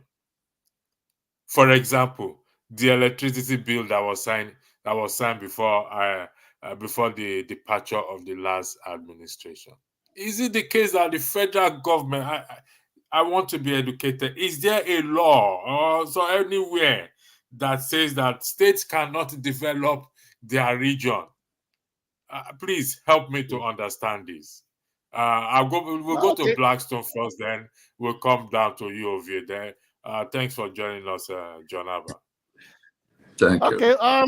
In your questions, I don't think there's anything that will stop a state governor from not developing its own state, right? I'll give you an example. When Wike was the governor of Rivers State, when it comes to the issue of VAT, it took the federal government to court because he wanted to be collecting the VAT that is collected that is being paid within Rivers State. And he won that case. You know, what is killing most of the state governors is because their alliance or because of the, let me say, party alliance, you understand me? They say, oh, I don't want to have problem with my party as well as because they are hiding after they leave office. They are hiding that their party will still support them. So they don't want to go into disagreement with their party members. For example, if any state want to develop its own state, want to use any of the resources to develop the state, and said it is in a conflict with the law or the constitution, you can go to court and say, no, I want to develop my state. This is something that is in my state, and I have it right. If I don't even have 100% right, at least I can have a 70% or 50% right to use that resources to develop my state. Now, we make a reference to the electricity bill that Buhari signed into law. But today, I will tell you something, Mr. Electricity. Nigerians governors, state governors, they enjoy doing simple contract because that's from where they will get their quick money. They will take their kickback. They will award this contract to their people because they're going to get their own kickback from those contracts. I don't see any reason why a state, after Buhari has passed the law and say we want to now go into power generation. You understand me? And fast track it. Today can fast track power generation very well. There are technologies. If you're not even buying new equipment, there are some power plants that have been decommissioned that were used for test projects in the part of the world. You can go, because after they are done with those projects, they couple this machine, this power machines and everything, for them to be sold out to other people want to buy other countries. You can go and buy these things. They will come and install them for you. What will take you 2-3 years? It will take you 6 months. And you will have a power. Okay. And from there, can expand on it gradually. But this, like Obi said, they have no vision. It's lack of vision. As the Bible said, but people perish for lack of vision. That is what is happening to the governors in our countries today, in every state in Nigeria. Blackstone. John Abba, you are vast in Nigerian law than any of us here, so maybe you'll be able to educate us. During the election, Peter Obi traveled to Egypt, if I'm correct, in terms of electricity search or how to build a. Is there any law, any bylaw, any in-law in that country that forbids states from developing? For example, let's use the riverine area, where I come from. We also use the east as well to build a seaport. Must it come from the federal government? Because as it is, we are blaming federal government for everything. We are not getting sugar from federal government. They are not giving us salt. They are giving us in teaspoon instead of using those big. Is there anything that stops state governors from developing their state? The floor is yours. Thank you. Thank you, Electricity, Blackstone, my boy, okay. It's good to see you. I okay. When I do my talk, I go talk. I don't say you don't find trouble again, though. It's good to see you guys. Electricity. I'm the one in trouble. It's good to see you. I just preparing to go to church, and I carry my iPad, I swap it, and I saw Electricity. I saw, okay, let me talk to my brother before I start my day. And you look nice on tie. I think you're supposed to go and run for office in Nigeria.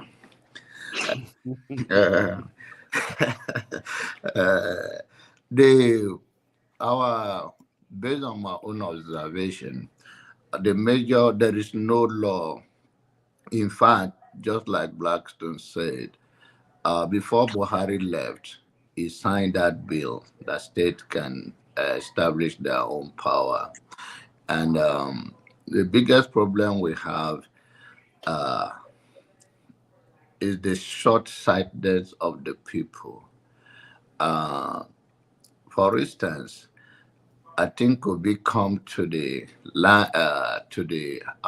public domain by making the case of what he did in Anambra, which catapulted him to where he is today, according to him and his supporter.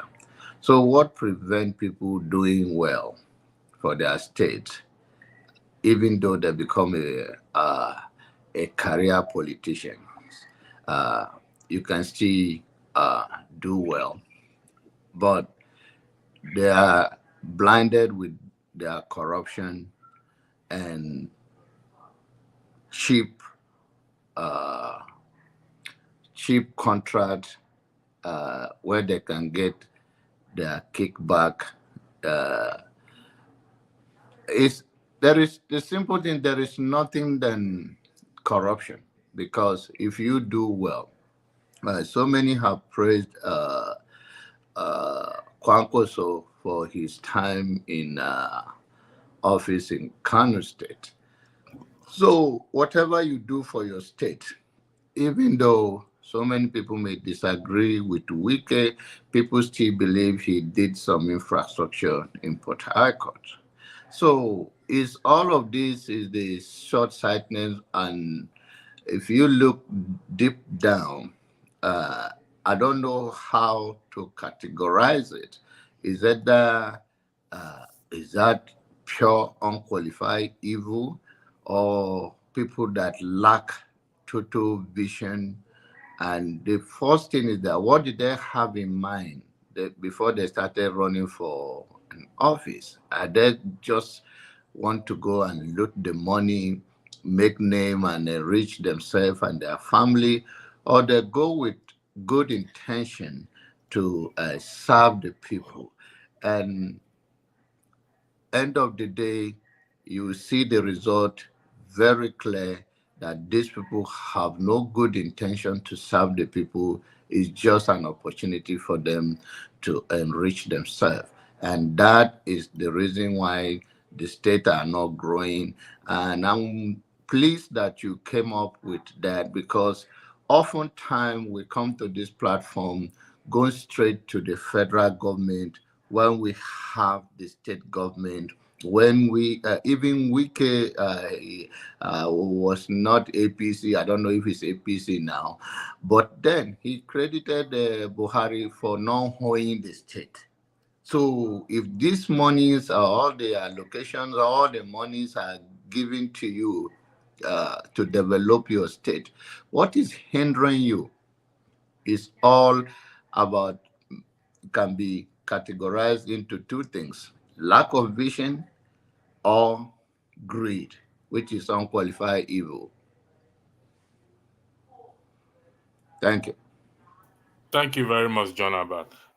In bringing this program to an end in the next 20 minutes, what is highlighted on the screen there says, when a person sells himself to destroy the best good of others, which I believe we've experienced, every one of us, we've experienced and spoke about it in Nigeria, it becomes necessary to take him from the society he seeks to destroy. The question is, how do we take such people like the elite and the leaders that we've all mentioned?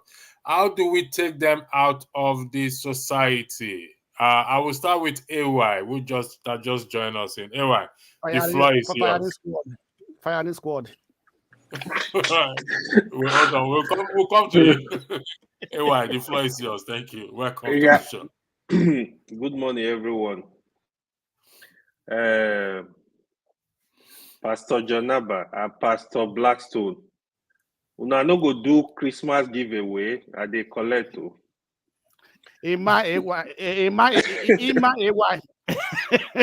I'll collect it. You guys need to do Christmas giveaway.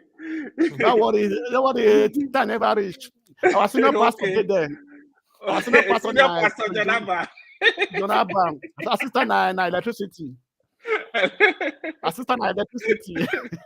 Oh my God. Yeah.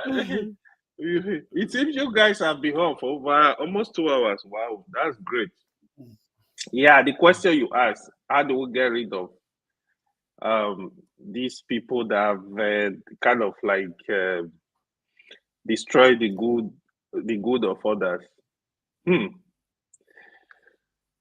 That's a bit tough though. So I think, in my opinion, is, so if we live in a country where we have laws, because the first of all, when you say destroy good of others, so what I think the statement the person meant is, it's more like, for example,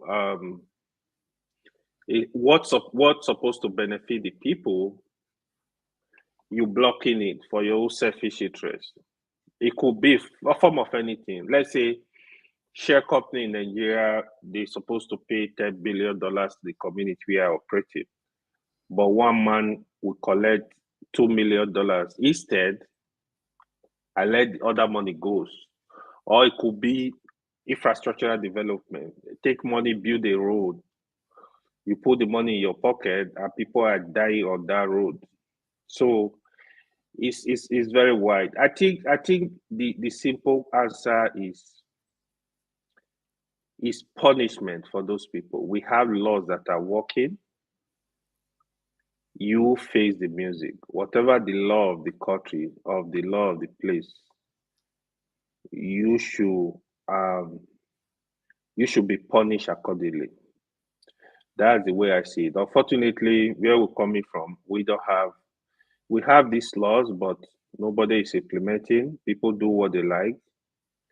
in the name of anything and go free. They do commit all this evil and they go free, you know. In fact, they will even give their chieftaincy titles. Religious center we recognize them as the heroes, the people that are doing it for them. So it is a societal problem. I think if we have laws that are working, if the law demand you to be in 20, depend on the offense. If the law demand you to be in 20 years in jail, so shall it be. Anyway, If it's are to you eliminate, suggesting that we don't have such laws in existence, we or have. is it the case that those who are supposed to enforce or implement these laws, you need to clarify that, please? We have the laws in existence. If I think we have them, the implementation, that's where the problem is. Because of the corruption, those that are supposed to implement, they will commit another offense in form of taking bribe and say, hey, let that person be free. In form of some of them have godfathers. Hey, don't touch that guy, let him go. So it's just different stuff. Is the corruption and the laws are not really working. That's what it is. All right, Mr. Blackstone. I know of you. It's the floor is yours in respect to the question on board. I'm going to highlight the question again. Sorry about this. Joaba, Let me I know that be bad boy, but I will come specially. I'll come and explain first before anything. Anyway, running up, you 3 questions before Sabi. How do we solve? How do we achieve the dual sovereignty? You said why the governors are not living up to expectation, and how do we defeat the current elite? I think the dual sovereignty issue is, I think there's a blueprint already out there. We are not special as a country, right? But at this point, we are caught between the philosophy, the ideology of the British who gave us, who colonized us, at the same time free us. I don't know where they free us, but insist we model our government. Insist we model our government like their own, which explain what we used to practice as a regional government and all that. But again, the reality of the present day as at that time, which is America as the world power, say no, you guys have to go follow our own way. I mean, this is my own explanation of why they choose this same government that we are practicing. This is what I'm saying. So we modeled after the Americans, but we did not go into details. Those who live in America should go and study the Federalist paper, which arguably one of the best essays collective that explain what American government and people is about, where the constitution that we are derived from, the American constitution, can largely credited to 3 people, right? Alexander Hamilton, James, and Jane Johnson. Those are people who actually contributed more than 60% of what is currently the constitution. But how did they arrive there, which is how we go to achieve our? I'm not saying we should do exactly what they did, but it's something that we can look and say, okay, we want to adjust our own. Delegates, they remember there were about 13 colonies then, 13 states. Delegates from these 13 states assemble themselves after they don't get independence from British, or about 10 years after their independence, where they actually modeling their own government after the British. But they feel that they were powerless because the 13 colonies were individually more powerful than the central government, which exposed them to another external invasion. They were wary of the French people coming towards from the Canadian, the Quebec side. They also worry about the Spanish people coming from the Mexican, or they are worrying about the British themselves, who eventually come and invade Washington, D.C. So they have to find a way to come. How do we create an entity, a society that is derive power from the people? By so doing, we will avoid what the world known as democracy, because America is not producing democracy. Their fear is that some fascists or a group of powerful people will use that spirit of democracy to hijack power, which says majority carry the rules, right? Kabafi, just like we accused Tinubu saying that Kaba and income, but came through the institution of a parties and they're empowered today. So the American people from the beginning, they try to avoid that. That's why they democratize every aspect of their society rather than having majority carry it all. So there were rigorous debate. They locked themselves for Philadelphia for over 6 months. They were living. The record shows that they drank over 1,000 different types of bottles of alcohol. They were just going at it, debating. They go back and forth. They did the right until they came out with a document that they all agree on, those delegates. But it still take them like 2 years before the whole country actually ratify it to replace the old one. Why am I saying that? We can say two people from each state or each local government, however we want to do them, assemble them, people that we trust, people that understand the society, whatever criteria we want to use, assemble them, give them like 3 years, put them for one village, let them be there, make them be fight, make them they argue, they debate. At the end of that 3 years, they will come up with a document that will begin to pass around each state. We will rectify it, however we want to, because as it is now, there's too much power in the center, and lots of people who don't care about us as a black. I think is it AY that said they are greedy than they are visionless, right? So we democratize that power, we break it down. It can be achieved. We are human beings now. The world today, now people bring out to be. We can sit down and think. Just give them time and resources. You will see things will come out if we actually want that. Or now we can force ourselves. I will come down to that where we'll defeat this elite. The second thing, why governors not to do what they are supposed to do. Just they are like us, me and you. Let me use us as an example here. There are people among us here who just say, you know what, man, fuck it, man. Easier way out not to just jackpot job. Or make a idea. Have easier way to join them or make a jackpot. Why there are some other people who say, man, they don't fight, try everything, you know what? They say, you know what? We'll join them or make a jackpot. The same thing with those governors. They go into government. There are some of them who say, you know what, I want to do things, I want to change things. But of course, they meet resistance. They fight. You say, you know what, fuck it, I give up or I join them. Why some from day one, they say, you know what, I'm not going to beat them anyway, so fuck it, make I just join them. So so then there is, and that is because we as people, we don't punish our public officials. Somebody say we worship them because we see that they were able to transform their life. So we see them as God. So we don't punish them. And I keep saying it. If AY fuck up today, we not go. You don't need to ask me how we will take hand around. We'll go rush him. We'll pieces him. Easy. We not put it down. We get no first. You just carry gun, you shoot him. You understand? But how come he become governor? He go destroy all our life. We go still celebrate him. But so you see, we as people, we they choose and select. What is responsible for that is a different ball game. So these governors, they are acting based on us. They look us. If I do this small thing, make I see. Now only shout, they go shout self. When they tired, they will go sit down, right? We don't follow it through. Even our complaint, we go complain, no. We they go allow us. When would it finish? You understand? So even our complaint, we know they finish them. We don't embark on project that will finish, and that's the difference between us and this elite. And the only way for us to beat them, we have to mean what we say and go all through. And the idea that we need any of them to come and lead us, I don't care if it's Obi, I don't care whatever it is, I don't care if it's all these businessmen, billionaires, they cannot relate. They are in bed with all one of them. So the easier way to defeat them is to think reality. God know they make president. Now people they make president, right? We have to start thinking thank you. Our Thank you pain. for that. When we God does not. our pain, when we allow our pain, we are alive with all the people where they verse. I think those people will wake up.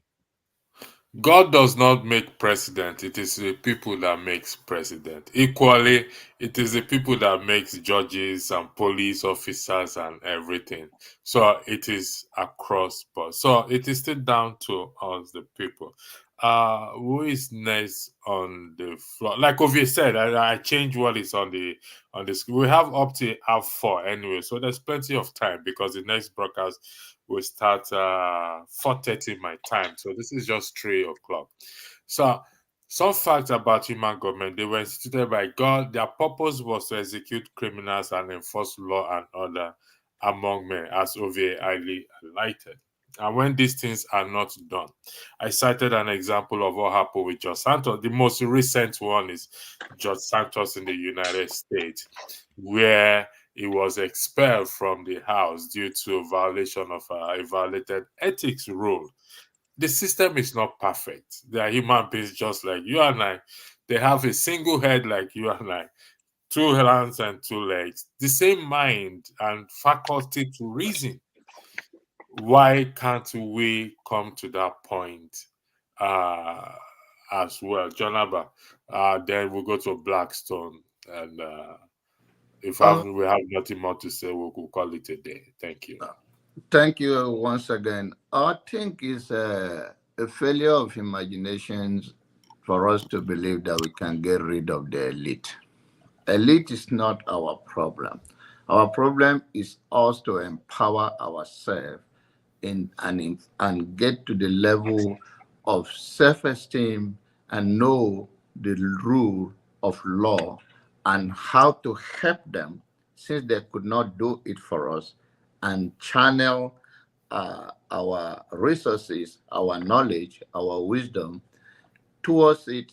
Because if somebody will be promising you every 4 years in campaign from 1999 that the democracy in Nigeria started, and up to present, they never deliver on their promises, the citizen will rise because the elite are not suffering from anything.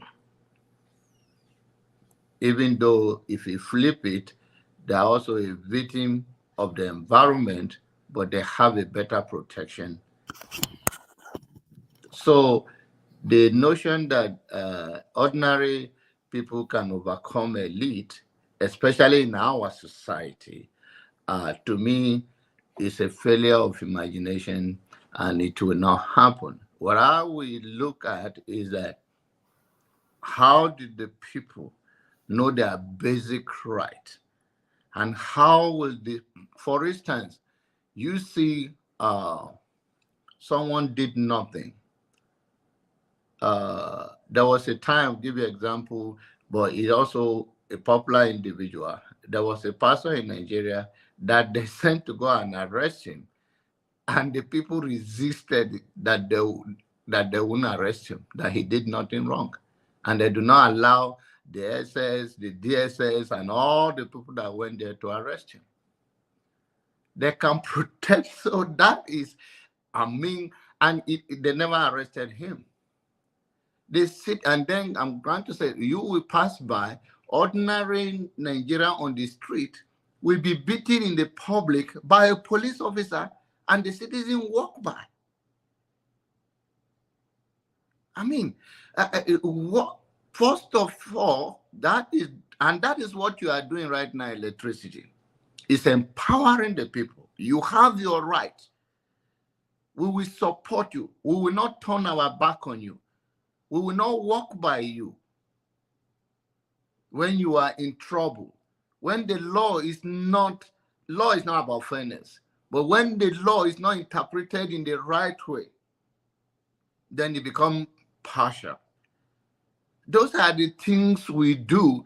The moment the elite or those that have whatever you call them, power, the moment they sense and size the society are getting informed, even from what happened in the past election, it triggered them, and they know that people are rising, and there changes.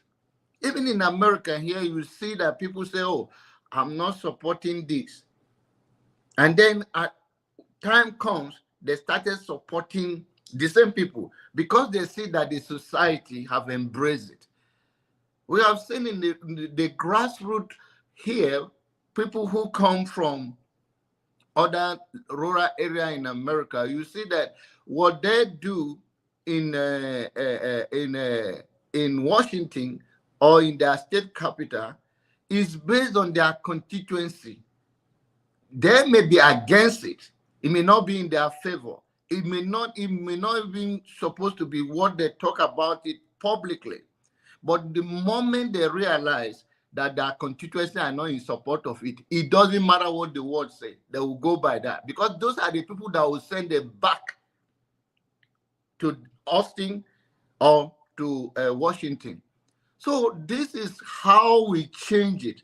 It's about information. It's about knowledge. It's about pushback on them, whether through your ballot or through your protest. Something have to shake them fundamentally, and they're weak, because all the power, or we are talking about whether it's military, whether whatever, is under the elite. The elite control them, because we have a corrupt society where people do not take legends to serve the people, rather to disservice them.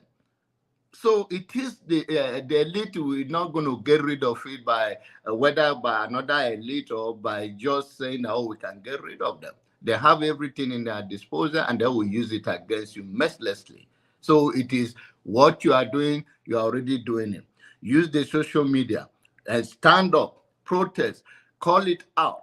If anyone from your local area, let there be accountability from that grassroots before we go and be talking about federal government. While in your own state or in your own local government, when you see your local government chairman robbing you broad daylight and nobody organized, whether to come against them, and then the environment, they are not awakening.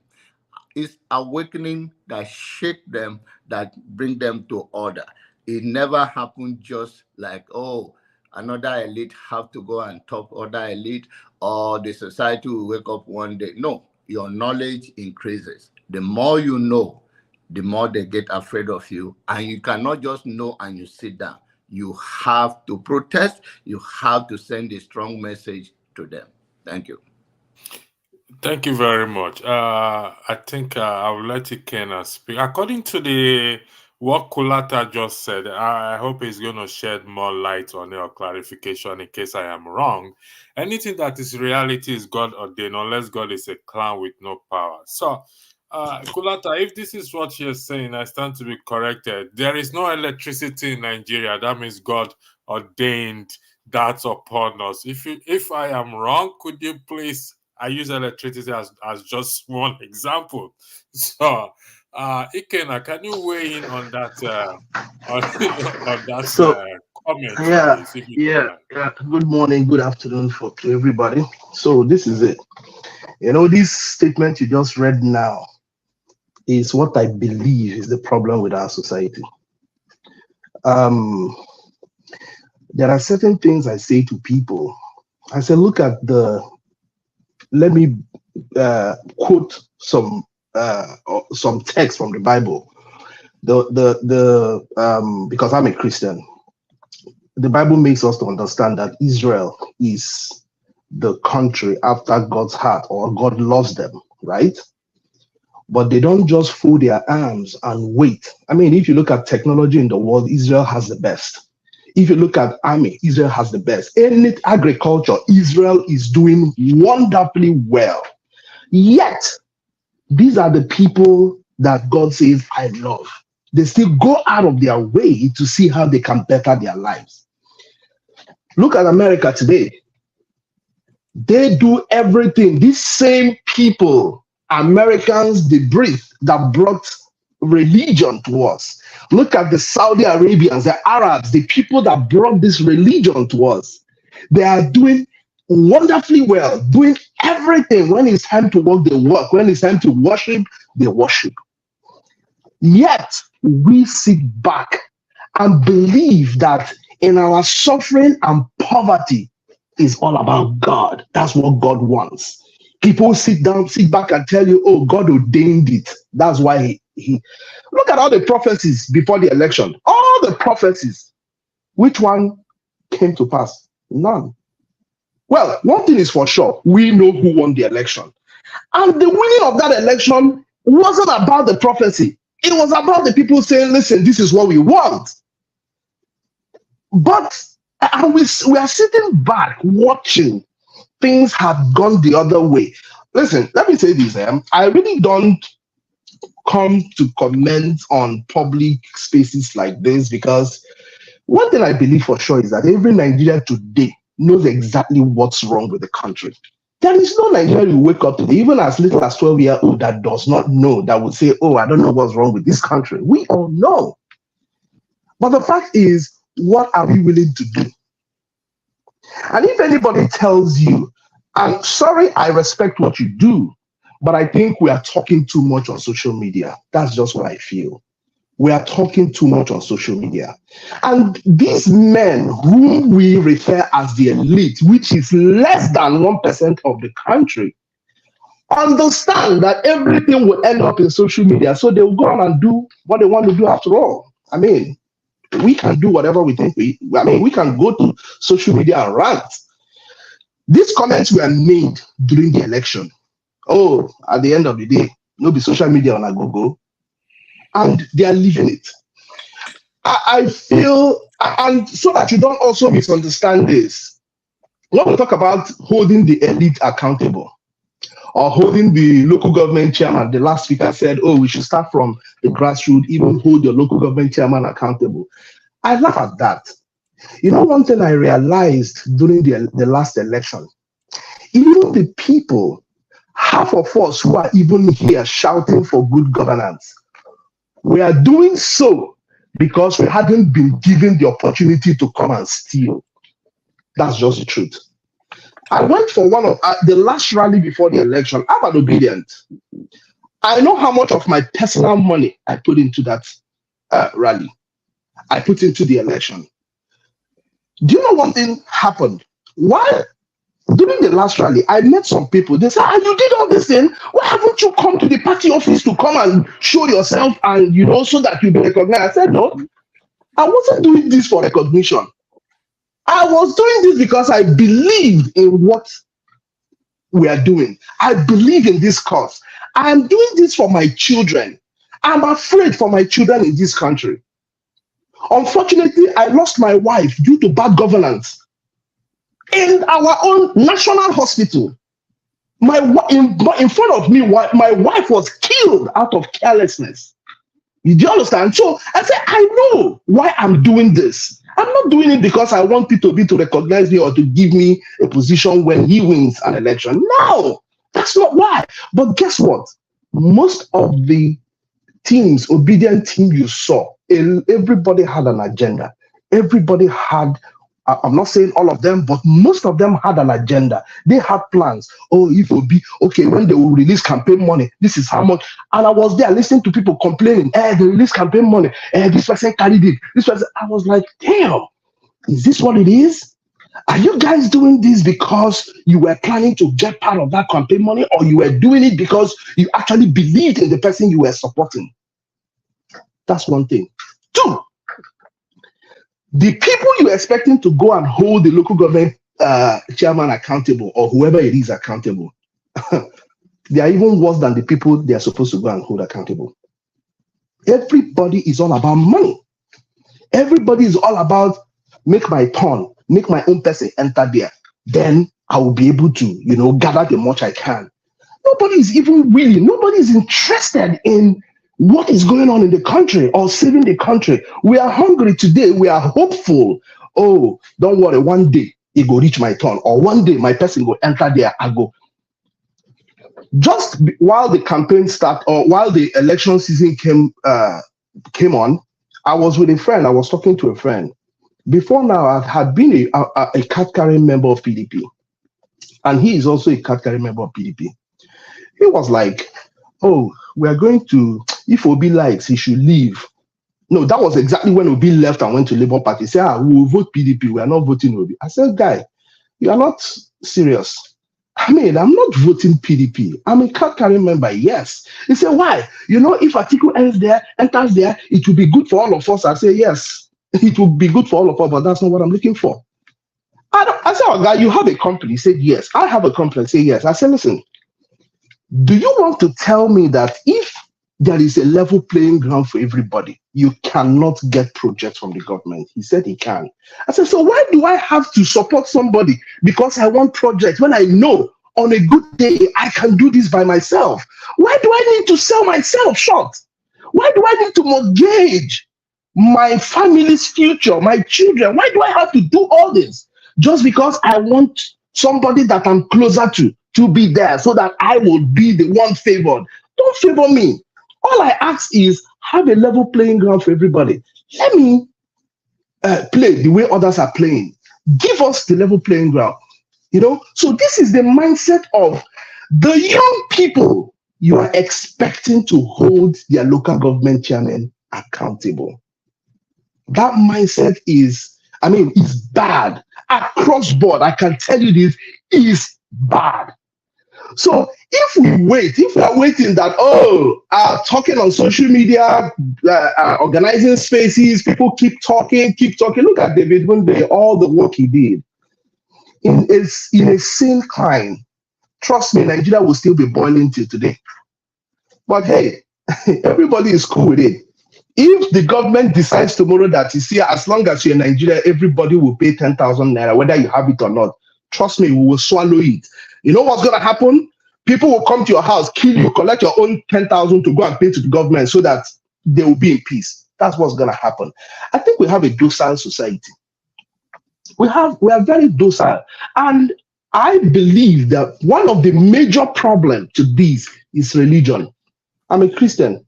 I've done my service this morning. People just wait and say, oh, God is going to do it for us. No, there are certain things God had already done for you. There are certain things God had done for us. On the other side, Muslims will say, that's Allah's wish. And we are suffering and dying. We don't even sit back to ask ourselves, the people that brought this religion, what are they doing? Are they sitting back? A friend from Egypt called me one time and said, guy, you guys, we are surprised at Nigerian youths. We are surprised at Nigerian youths that they have to stand up. If you protest for what, in fact, I remember when I'm from Imo State. I remember when the Supreme Court judgment in Imo State happened. I called one of my guys who was a top PDP person then. I said, why are we not sustaining this protest? He said to me, it's money to protest now. For you to keep people out there, you have to be providing food. You have to be providing water. You have to bring money and all that. And I said, so the people do not know what is good for them, that I have to pay you to go and fight for your rights. And that's the reality. That's the reality. I just feel that we are not there. The suffering, we have not gotten there yet. We are still able to breathe. That's the reason why we are taking it all in. We want to suffer and we want to smile. We trivialize everything. People are suffering, dying, you see. I saw one clip the other time. There was an accident. A trailer hit a bus. People were there. Some were still alive, breathing, but in pain. You won't believe that I saw human beings like you and I will walk over them to go and take fuel from the tanker. Nobody cared about the people who are there in pool of their own blood. Everybody was just walking across them to go and take fuel. The poor will rather eat the poor. The poor will rather eat the poor and kill the poor than ask the elite for accountability. That's the reality of Nigeria today. The poor will rather attack their fellow. In Abuja, I lived in Abuja. You will see these guys from environmental protection. They will come.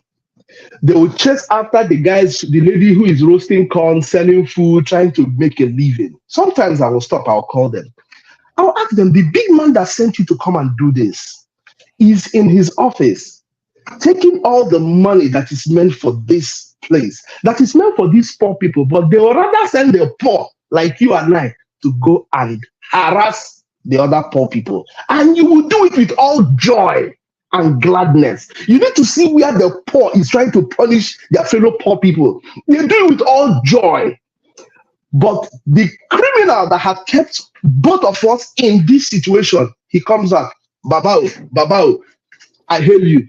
I think the mindset for Nigerian youth needs to change.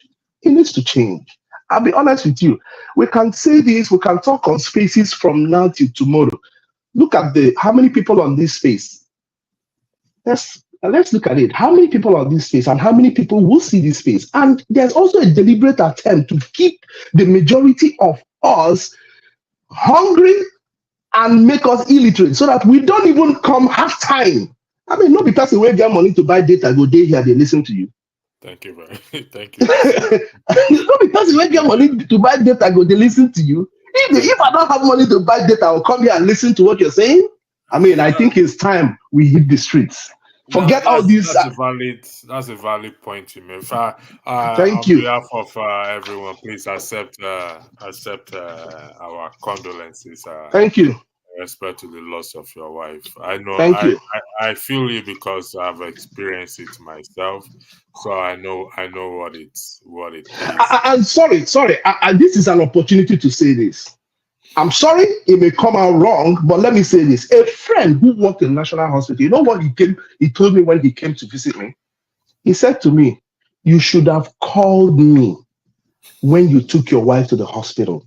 That in National Hospital, there's what they call phone call doctors and the real doctors.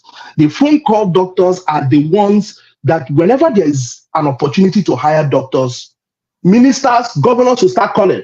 That is my candidate. So they write a test. All the people that pass the test will be moved aside. Maybe one of them will be hired. Then every other person will be from this minister, from this governor, from this person.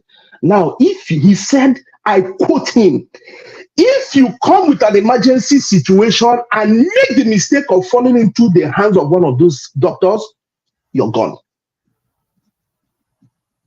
And I asked myself, why should I go to the hospital and I'll have to first of all call somebody? Call somebody, exactly. Why should I do that? Right. That is the situation of Nigeria today. I'm sorry to say. It is unfortunate. Jonaba, you want to say something before I close? Yeah. Again, please accept our condolences. Thank you. I mean, sorry, Joe, before you call me, Jonaba, these are the things I keep saying that we need to. Okay, will somebody say that? Oh, God ordained such a thing to happen to? I mean, like I said there before, I've lost a child in Nigeria. There, the twin sister, the carelessness and irresponsible of a nurse, and so I can feel you. It's about 10 years ago now. 10 years, just around the corner here. I feel you and I know what it is. So please accept my condolence. Jonab, after you, we will bring the broadcast to an end. So thank you very much. There will be another broadcast at 4:30 for those who wants to still. I won't say anything before you close. Blackstone, forgive me for today. After Jonaba, I will bring Jonaba. Make it brief, please. Thank you. Again, sorry for your loss. In one way, and also go to you, electricity. Even though it's 10 years ago, I believe that those vacuum will always be there for the rest of our lives. Those of us that have lost our loved one, but in one way or the other, we are all victims of that circumstances. It may be your brother, your sisters, and all of that, and that is why we are all crying out here for the change that we all desperately need. Now, one of the things is that we should not be discouraging is that knowledge is power. It cannot say that, but in a contradicted way that, if we say all we are saying here till tomorrow, it's not going to make any difference. The Bible said that faith comes by hearing, and hearing by the word of God. Now, I'm not saying now by the word of God. The voice of men also a voice of God. Every positive word we are putting out there to encourage people and to give them the right information. There are many Nigerians today, whether young or old. In fact, the youth are no different from the old ones. Sometimes I come to Nigeria often. Even this year, I've been there and all of that. So Nigeria, like you said, it's the mentality of the people. And this is what we are trying to shape by knowledge, by information. If we cannot come here and continue and we get tired of telling it, then it's also a strategy by the elite that they will get tired because they have used everything in their hand to deprive us of everything that we need to be a decent human being. And even if it is death will come, whether in a young age or old age, everybody deserves to leave this world with dignity and not in pain and suffering. So I believe that we should continue to educate our people and to let them know their basic human right, which the government is not offering them. Who else, if not platform like this and every other places where we have opportunities to speak truth to the power and to let the people know you got power, use it. This is the area, this is how you use it. So I don't think we should discourage spreading the good news. Thank you. Thank you very much. That's a very important point you just highlighted. So as I bring the broadcast to an end, thank you, gentlemen. And hopefully we shall meet again. God bless you. Thank you, brother.